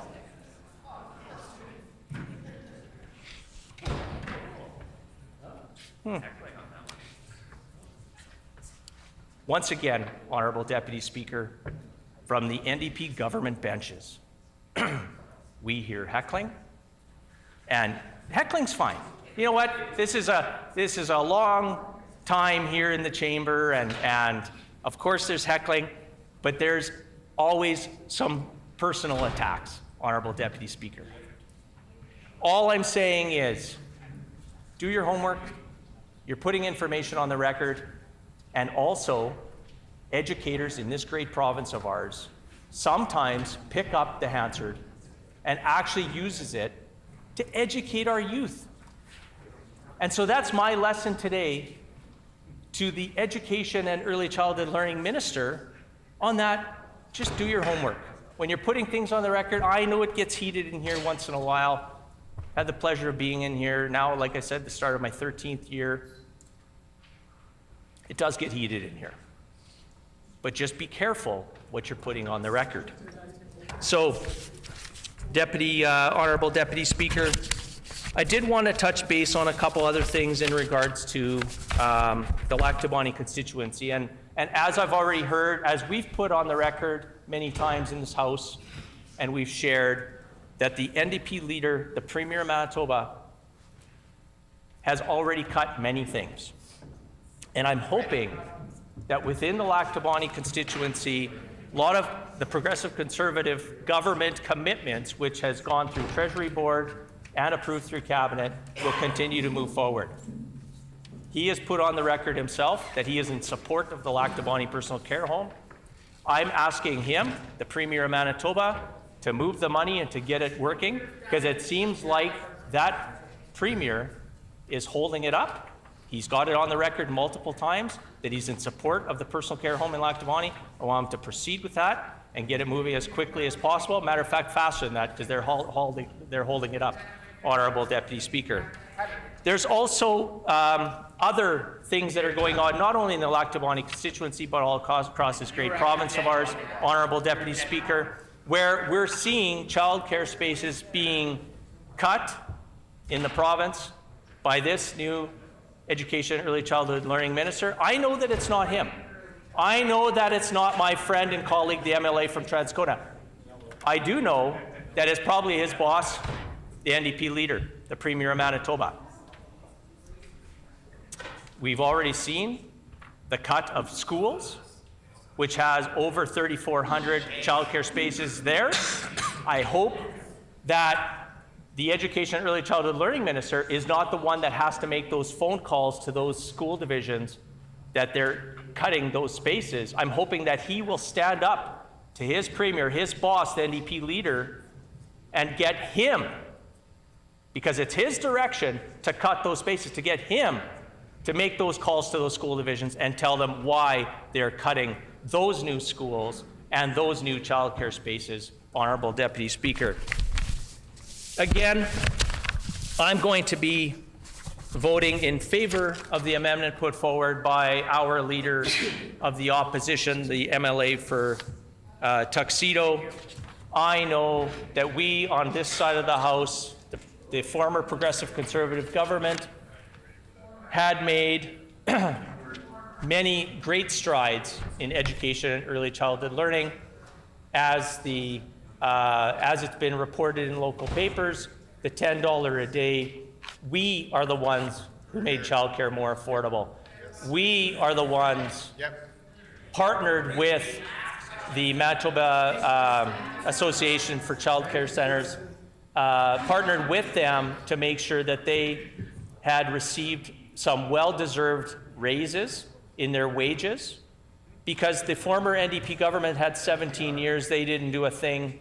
They didn't value early childhood educators. We gave them raises. Is there more work to do? Absolutely, Honourable Deputy Speaker, and I may be looking to this Education and Early Childhood Learning Minister to advocate on behalf of all those spaces. We've opened and committed over 50% of the way to our 23,000 new age 0 to 12 childcare spaces. It's exciting times. It had been exciting times. All the education and early learning minister has to do is just keep moving along our plan, because we know that deep down they don't have a plan. They never had a plan for education. They're going to stand up and they're going to talk about various other things in education. On our side of the House, we more than doubled the money that was going to the Manitoba Child Nutrition Council of Manitoba. They sat on their hands. They didn't do a thing. They didn't raise it.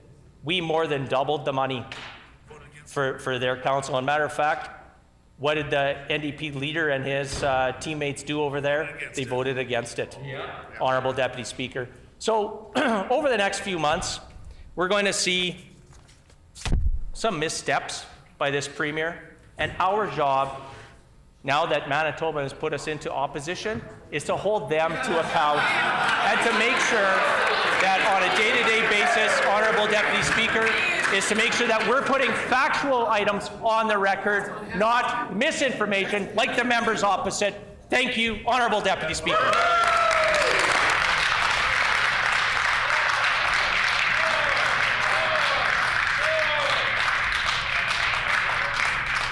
The Honourable First Minister. Thank you, Honourable Speaker. I want to begin these remarks with a special thank you to Her Honour, the Lieutenant Governor of Manitoba.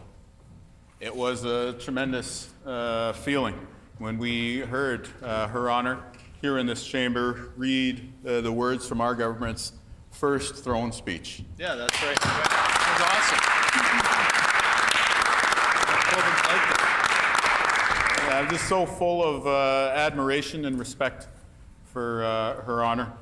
And we've had a chance to share many memorable moments over the last little while. There was a time during the transition period in which Her Honor invited me over to Government House. And you know, in the midst of campaigning and putting together a platform, nominating excellent candidates, contesting the election, and then setting about our affairs to form government, you never actually think about this moment. But it is a significant one. And it is the moment in which Her Honor sat me down in Government House and she said, "The Premier of Manitoba has tendered her resignation, and I am asking you to form our next government." Yeah.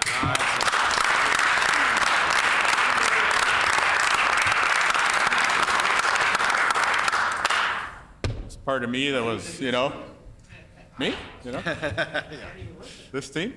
And it was with enthusiasm and glee that I assented to that request and set about the business of standing up our new administration, naming our first cabinet, and assigning important roles to every single member of the government MLA team.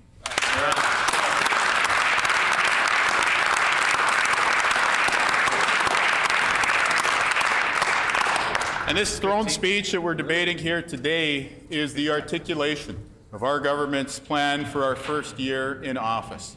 And so when Her Honor and the party walked in through these doors, and we had the opportunity to hear the drum sound and to hear the good words spoken from the dais, it was truly an honor, and one that I think fills every single member of our team with a deep-seated sense of humility.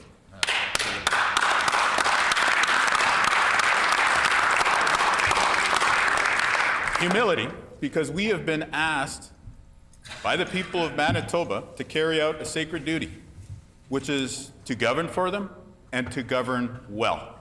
And so in the pages of these documents, you see the outlines of how we intend to restore a path to sound fiscal management, to fix healthcare, starting by respecting those working on the front lines, to lower costs for families, and of course to end chronic homelessness over the next 8 years in our great province.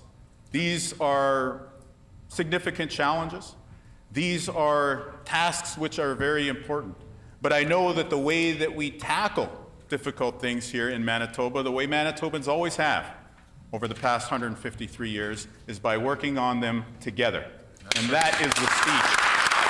That is the speech you see.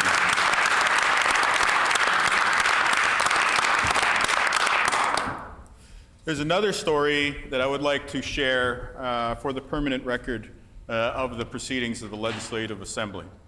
And it has to do with a good friend of mine named Chris. And Chris and I spent a lot of time together growing up. And we were people traveling on the powwow trail together. We sat at the big drum many times when we were young people. We had a lot of fun traveling southern Manitoba, North Dakota, southeastern Saskatchewan, even going back to the northwestern Ontario area that I was born in.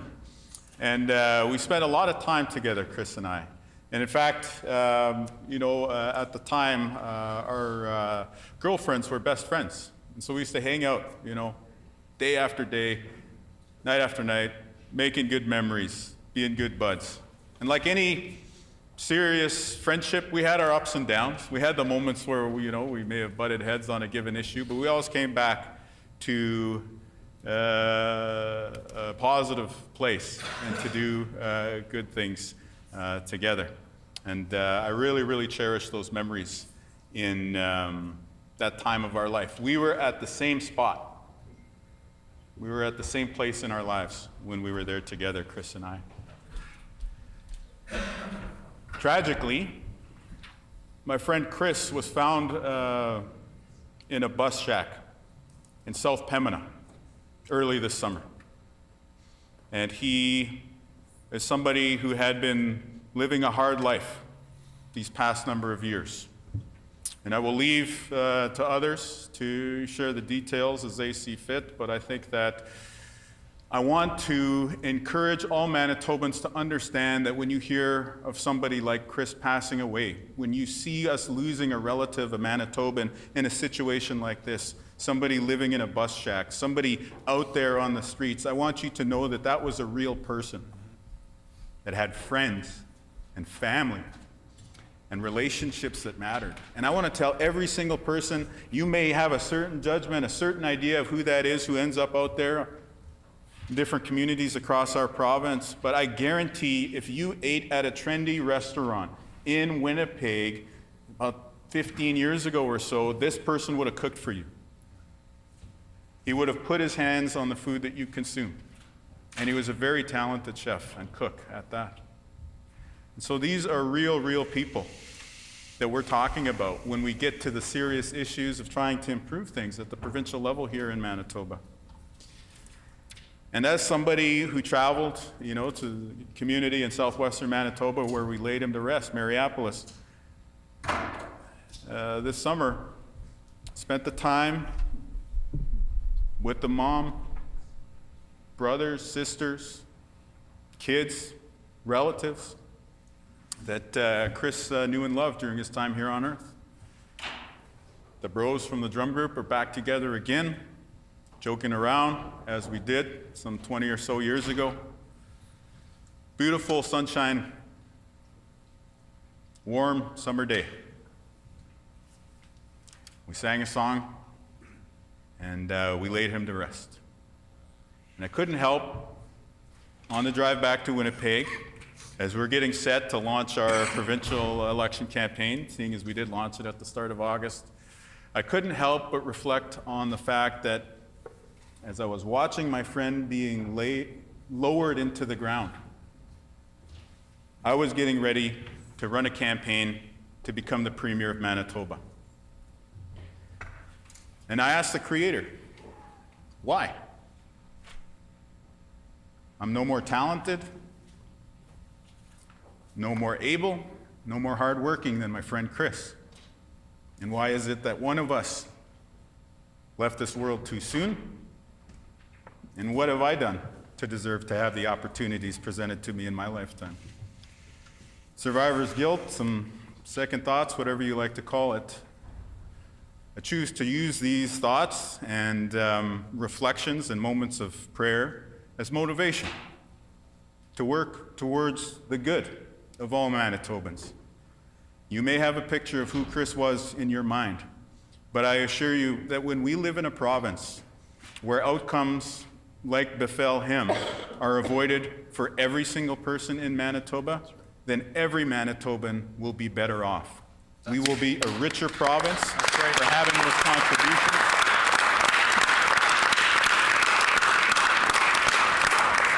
We will be a healthier province for being able to count on more active members of our society, and we will be a happier province by having fewer relatives and communities who are wondering what exactly is going on with this drug crisis that is tearing our families and communities apart. And I know that that's as true in southern Manitoba as it is in northern Manitoba. That's as true in the small town as it is on the reserve. And that's as true in the inner city as it is in the suburbs. And so our government, our team, our administration is founded on the idea that we are going to work on behalf of all of those people to achieve that shared goal. Manitoba deserves unity. It's been tough these past few years. The divisions of the pandemic, the divisions of social media, and so on. Let us have reasons to come together and forge a common direction. And so I wouldn't be so bold as to suggest that the speech from the throne is the solution to all of the problems that we face as a province, and is the necessary step to achieve all of the potential that we've inherited as Manitobans. But I do say, with the utmost humility, that this document is a step. It's a step in a positive direction towards us being able to move the needle forward on important priorities like healthcare, the economy, public safety, and ending chronic homelessness.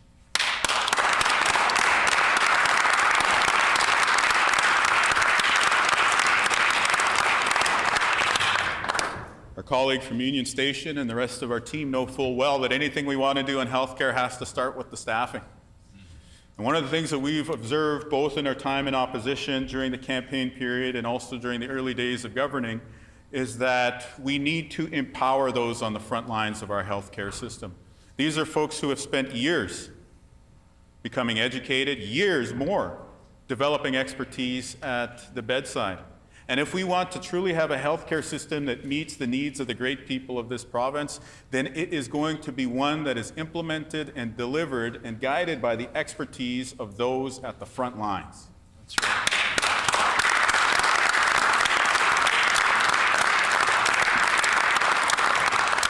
And so there are many healthcare services that need to be repaired, but it is our expectation that these improvements will be delivered by a program that renews and invests in the expertise and the knowledge of those working with you at the bedside. And so that's why we say, as part of this approach in this throne speech document, that instead of more agency nurses, our team is going to give nurses more agency. We'll do the same for physicians. We'll do the same for healthcare professionals. We'll do the same for healthcare aides and for everyone who works in our healthcare system. And we will do this for rural Manitoba. We will do this for people who live in the city of Winnipeg. We will do this for people who live in northern Manitoba. And our provincial government is going to take steps to ensure that folks living on reserve have access to better healthcare as well.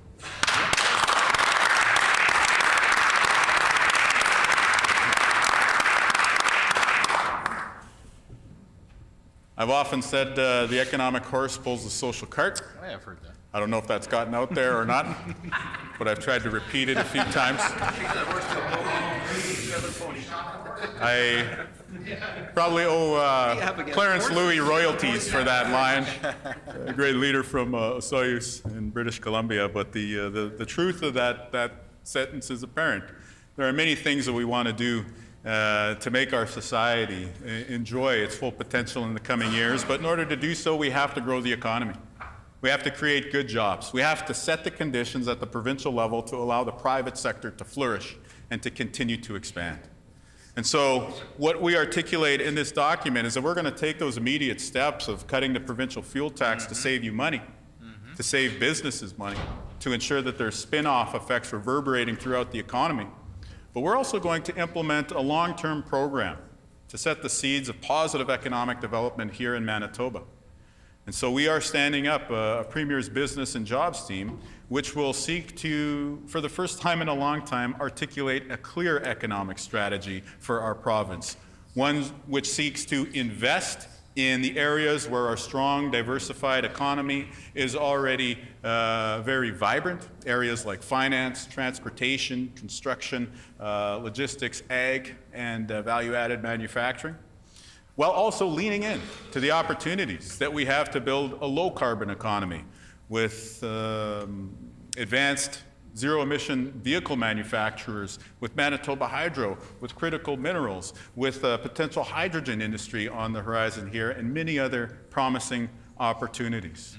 And so we know that it is Manitobans' hard work and industriousness, creativity, and innovation that is the economic horse, and we are committed to empowering them to be able to continue to do that good work for decades to come. All right,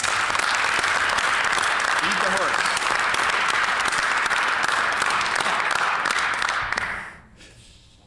Throughout recent memory and even into our first days in office, there have been many serious issues with crime in communities across Manitoba.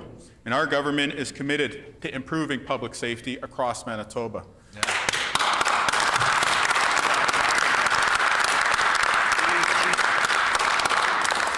Just yesterday, with municipal leaders in Brandon, we hear concerns about the challenges in rural Manitoba, impacts on safety, but also impacts on local economies. Here in the city of Winnipeg, we know just today there are updates about a very serious crime, a very disturbing crime, which has reverberated internationally. And so our government is committed to being tough on crime and tough on the causes of crime. We know and recognize the important work of law enforcement. We are going to invest into the justice system to ensure the proper administration of justice in our province. And we are also going to invest in the addictions, mental health services needed to help people turn their lives around, as well as the recreational opportunities to ensure that young people can always stay on a good path and avoid some of those negative experiences.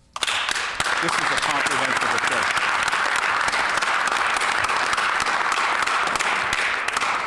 And of course, we are committed to ending chronic homelessness over the next 8 years in Manitoba. And I want to be clear that that word chronic is doing heavy lifting in that sentence. We may never be able to end homelessness in all forms, and that is very, very sad. But we should have an expectation of 6 weeks in this province. If somebody has lost their housing, it should be the expectation that within 6 weeks, we will have connected with them, we will have found them housing, and we will be providing them with the wraparound services that they need in order to succeed in life.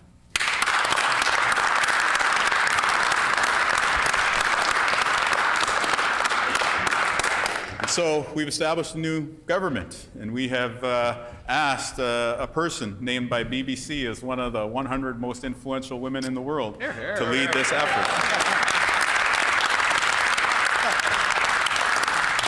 That's amazing.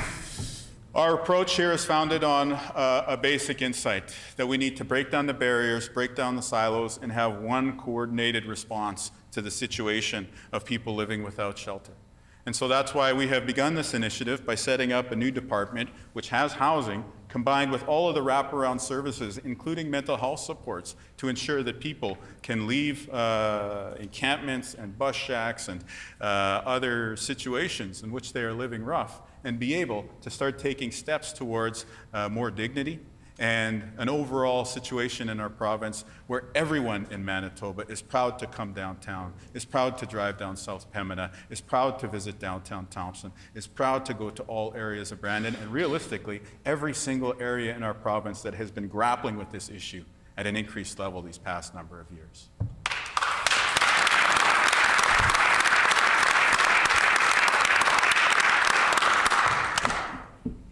The recent election campaign was a difficult one.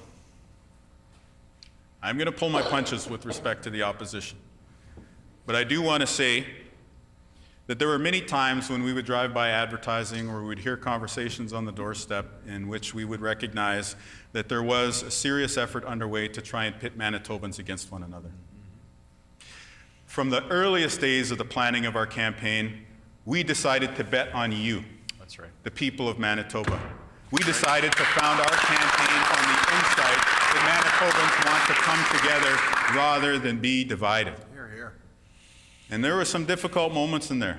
I'm sure some of my colleagues were wondering what the outcome was going to be in the constituencies that they were contesting. But throughout every single time that we saw one of these pieces of literature or billboards or bus benches, and staff can vouch for this, I would turn to them and say, I hope to God the forces of good prevail in this election.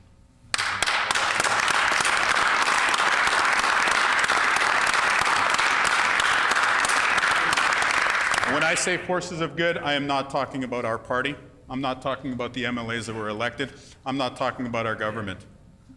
I'm talking about the goodness within the hearts of the people of Manitoba. And so on October 3rd, we all watched the results come in, and our team was given a mandate to form government here in the province of Manitoba. And I want to point out a few simple things when I say the forces of good prevailed, insofar as we recognize the goodness within the hearts of the people of Manitoba. Not only did the people of Manitoba reject advertising about searching the landfill, in the process, they elevated a family member of a missing woman into cabinet.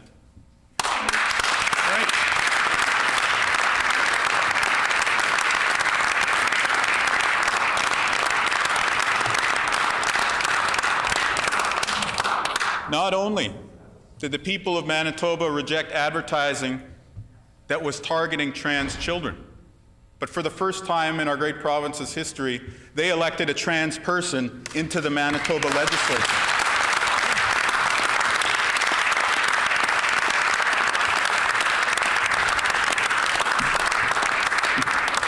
And at at the end of the day, Manitobans came together on October 3rd to reject a strategy that sought to implement through the leaders of the PC party's conduct in the debate, her decisions throughout the campaign, and the advertising that she approved that sought to divide the people of Manitoba. And instead, Manitobans came together to say that we are one people, one province, with one shared future that we want to build together.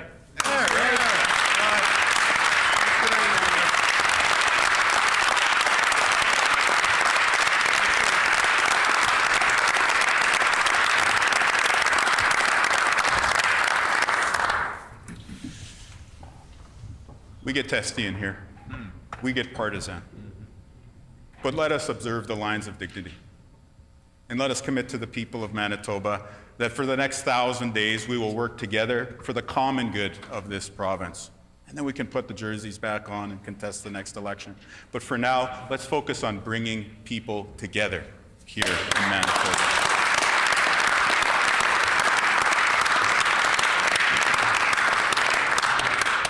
And so that brings us back to Throne Speech Day, which we were very proud to have read here on November 21st. And while I was involved with the conversations that saw fit to bring a drum group here into the room, I was actually surprised because I was expecting a different drum group to show up on the day. And then they explained when I was showing up on the day of the throne speech that the drum group that would be singing for us was the same one that Chris and I used to sit together at 2 decades ago. And as the doors opened and I followed the Lieutenant Governor here into the chamber and the drum group began to sing, I recognized the melody of the song immediately. And I've noticed over the years that people who don't grow up on the powwow trail do not hear powwow music the same way that we do. And it's really too bad. It's like colors of the rainbow that you can't see. When you hear about the bittersweet melodies and you hear the wonderful contours of the harmonies and you understand the emotional weight that is being conveyed in the compositions of these talented powwow singers. But I recognize the melody of the song that was being sung immediately. Song title, The First Ride. The composer, my dear friend Chris. And so I reflect on the good grace of the Creator, our God. And how is it that the Creator puts these things together in our lives? The explanation, I simply have to shake my head and concede that I do not know it. But in my heart, what I took from that experience is the following. Chris may have left us in earthly form, but Chris's story is not over. And to you, the people of Manitoba out there who are struggling, who are feeling like you don't have the same freedom that you used to because of inflation, who are worried about your child's future, who are worried about the safety of your community after seeing something in the back alley last night, the same way that Chris's story is not over, your story is not over. Our story is not over. And so if it's not over for him, I know it's not over for you. And if it's not over for you, then it's not over for us, your new government here in Manitoba. And we will be coming to work each and every single day. We are going to be working hard for you each and every single day to improve your lives in the areas in which we have received a mandate to lead. And so I will repeat a message that I shared on election night, which is to everyone out there who may want to change your life for the better. If you take the first step, the hour being 12 p.m.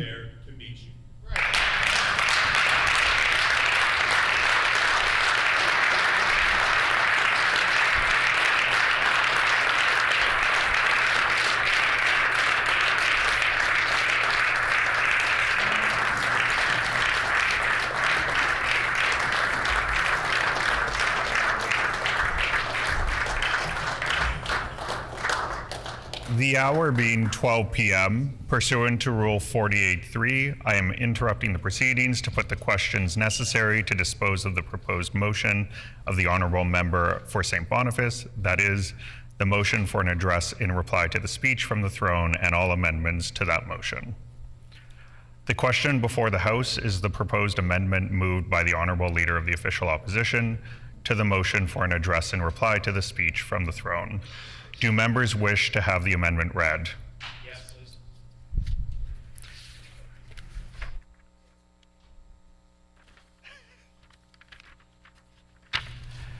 That the motion be amended by adding at the end of the following words.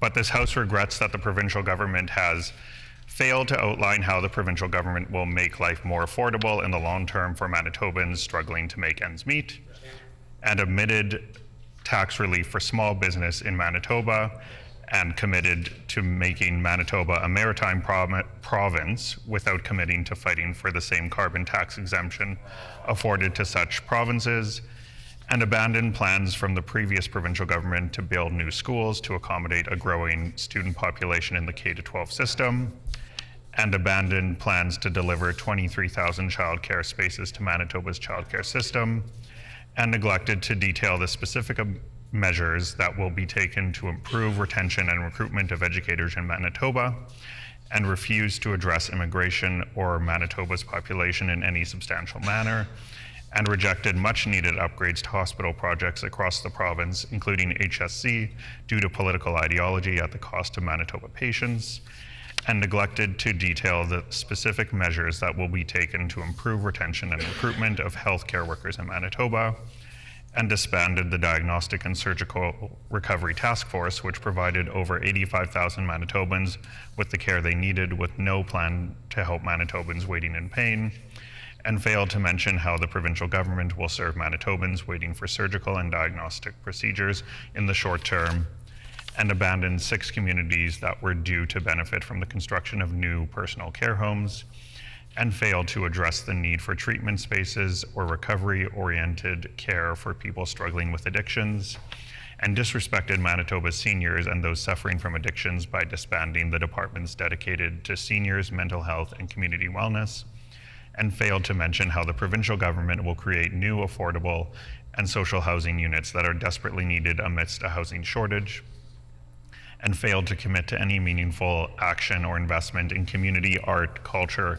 or nonprofit and heritage projects or groups, and spurned Manitobans who appreciate and enjoy provincial parks and the recreational opportunities and precious ecosystems they hold dear, and neglected to prevent a plan to maintain the positive momentum of Manitoba's tourism sector, which contributes over $1 billion to Manitoba's GDP, and signaled a transition away from a positive plan to develop Manitoba's natural resource economy that was attracting record investment to the province, and failed to mention the important role that mining and mineral development play in developing Manitoba's provincial economy, and failed to denounce the previous position taken by NDP members that policing should be defunded, and neglected to address the revolving door of catch and release through bail reform, and disbanded the Economic Development Board and put billions of dollars in investment and thousands of jobs at risk, and jeopardized financial sustainability of Manitoba Hydro by committing to freeze hydro rates, and ignored agricultural producers and the agriculture industry, which represents nearly 10% of Manitoba's GDP,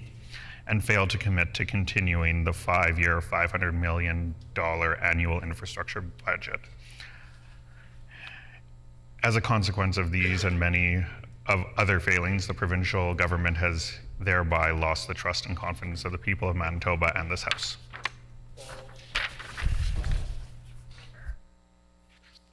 Is it the pleasure of the House to adopt the amendment? I hear a no. All those in favor of the amendment, please say aye.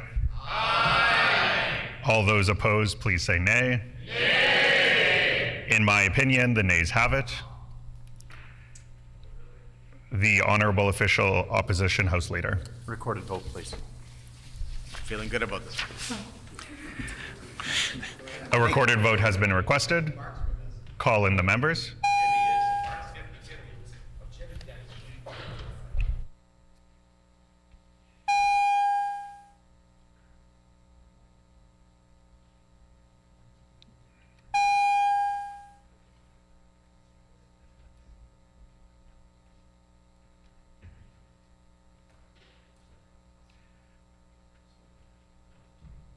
The question before the House is the amendment to the address in reply to the speech from the throne. All those in the chamber in favor, please rise. Nice and slow.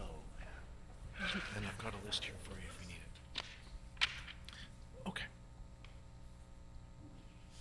Mr. Schuler, Mr. Schuler, Mr. Gertzen, Mr. Gertzen, Mr. Johnson, Mr. Johnston, Mr. Owasco, Mr. Owasco, Mr. Panook, Mr. Panyuk, Mr. Wharton, Mr. Wharton, Mr. Nesbitt, Mr. Nesbitt, MLA Khan, MLA Khan, Mrs. Cook, Mrs. Cook, Mrs. Stone, Mrs. Stone, Mrs. Hebert, Mrs. Hebert, Ms. Byram, Ms. Byram, Mr. Balkin, Mr. Balkin, MLA Bariza, MLA Bariza, Mr. Narth, Mr. Narth, Mr. King, Mr. King, Mr. Ginter, Mr. Ginter, Mr. Jackson, Mr. Jackson, Mr. Prashant. Mr. Prashant.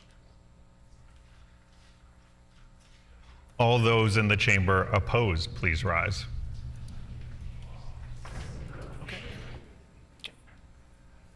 Honorable Mr. Canoe, Honorable Mr. Canoe, Honorable Minister Altamare, Honorable Minister Altamare, Honorable Mr. Weeb, Honorable Minister Weeb, Honorable Minister Asagora, Honorable Minister Asaguara, Honorable Minister Sala, Honorable Minister Sala, Honorable Mr. Kostitian, Honorable Mr. Kostitian, Honorable Ms. Smith, Honorable Ms. Smith, Honorable Mr. Bushy, Honorable Mr. Bushy, Honorable Mr. Simard, Honorable Mr. Simard, Honorable Minister Marcelino, Honorable Minister Marcelino, Honorable Minister Schmidt, Honorable Minister Schmidt, Honorable Mr. Moses, Honorable Mr. Moses, Honorable Minister Cable, Honorable Minister Cable, Honorable Minister Naylor, Honorable Minister Naylor, Mrs. Schott, Mrs. Schott, MLA Redhead, MLA Redhead, MLA Malloway, MLA Malloway, MLA Chen, MLA Chen, MLA Moyes, MLA Moyes, MLA Pankratz, MLA Pankratz, MLA Kennedy, MLA Kennedy, MLA Devgan, MLA Devgan, MLA Cross, MLA Cross, MLA Loisel, MLA Loisel, Mr. Oxenham, Mr. Oxenham, Ms. De La Cruz, Ms. Dela Cruz, Mr. Brar, Mr. Brar, MLA Morose, MLA Morose, Mr. Vosliev. Mr. Vasiliev. We will now conduct the alphabetical roll call of members. Oh, MLA Lamoureux. MLA Lamoureux. we will now conduct the alphabetical roll call of members participating virtually. As a reminder to all virtual members, please respond clearly with either I vote yes or I vote no, only when your name is called. I would also remind members to unmute their mics only when they are recognized and then immediately mute it again once they have declared their vote. Ms. Stephenson, Ms. Sorry. I vote yes. Ms. Stephenson votes yes. Mr. Wojcik, I vote yes. Mr. Wojcik votes yes. Great job. Well done.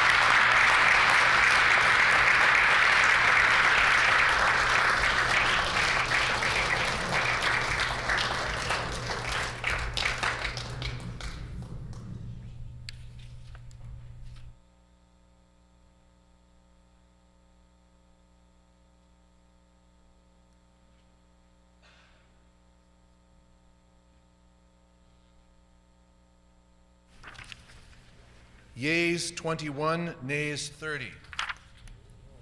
The amendment is accordingly defeated.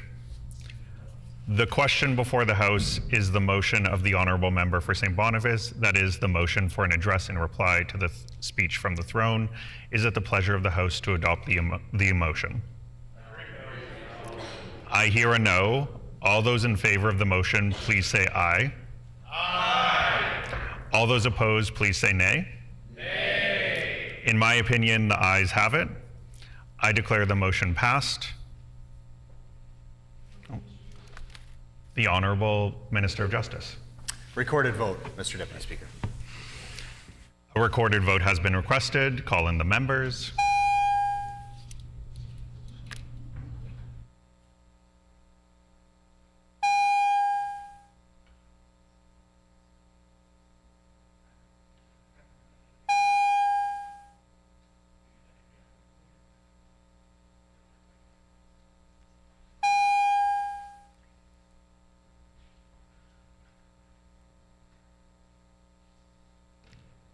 The question before the House is motion for an address in reply to the speech from the throne. All those in the chamber in favor, please rise.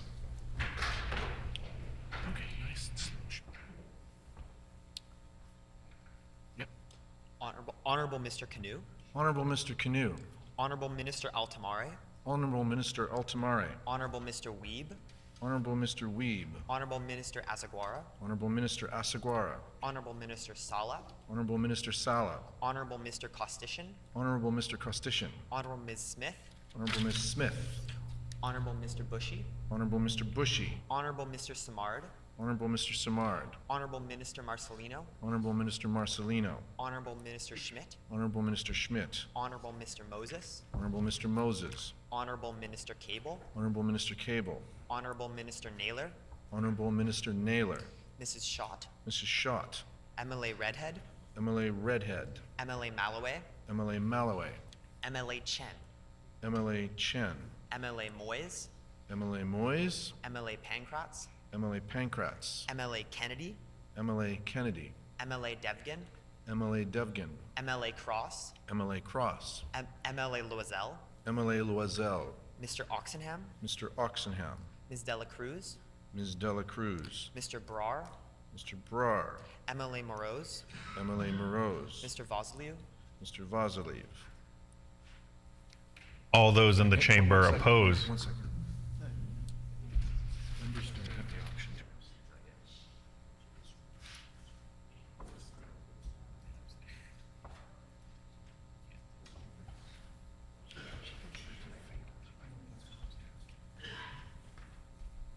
All those in the chamber opposed, please rise. One moment. Okay. Mr. Schuler. Mr. Schuler. Mr. Gertson. Mr. Gertson. Mr. Johnson. Mr. Johnson. Mr. Iwasko. Mr. Iwasko. Mr. Panuke. Mr. Panuke. Mr. Wharton. Mr. Wharton. Mr. Nesbitt. Mr. Nesbitt. MLA Khan. MLA Khan. Mrs. Cook. Mrs. Cook. Mrs. Stone. Mrs. Stone. Mrs. Hebert. Mrs. Hebert. Ms. Byram. Ms. Byram. Mr. Balkan. Mr. Balkan. MLA Bariza. MLA Bariza. Mr. Narth. Mr. Narth. Mr. King. Mr. King. Mr. Ginter. Mr. Ginter. Mr. Jackson. Mr. Jackson. Mr. Pershot. Mr. Pershot. MLA Lamoureux. MLA Lamoureux. We will now conduct the alphabetical roll call of members participating virtually. Ms. Stephenson. I vote no. Ms. Stephenson votes no. Mr. Wochuk. I vote no. Mr. Wochuk votes no.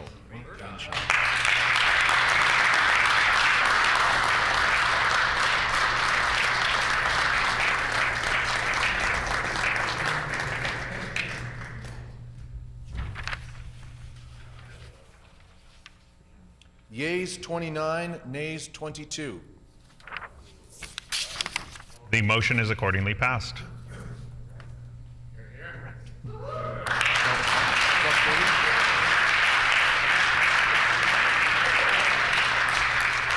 The Honorable Minister of Justice. Thank you, Deputy Speaker. Ask leave of the House to see it as 12 o'clock. 12:30. My apologies. Is there leave from the House to call it for 12:30? Order, please. The House being 12:30 p.m. This House is adjourned and stands adjourned until Monday at 1:30 p.m. Have a great weekend, everyone.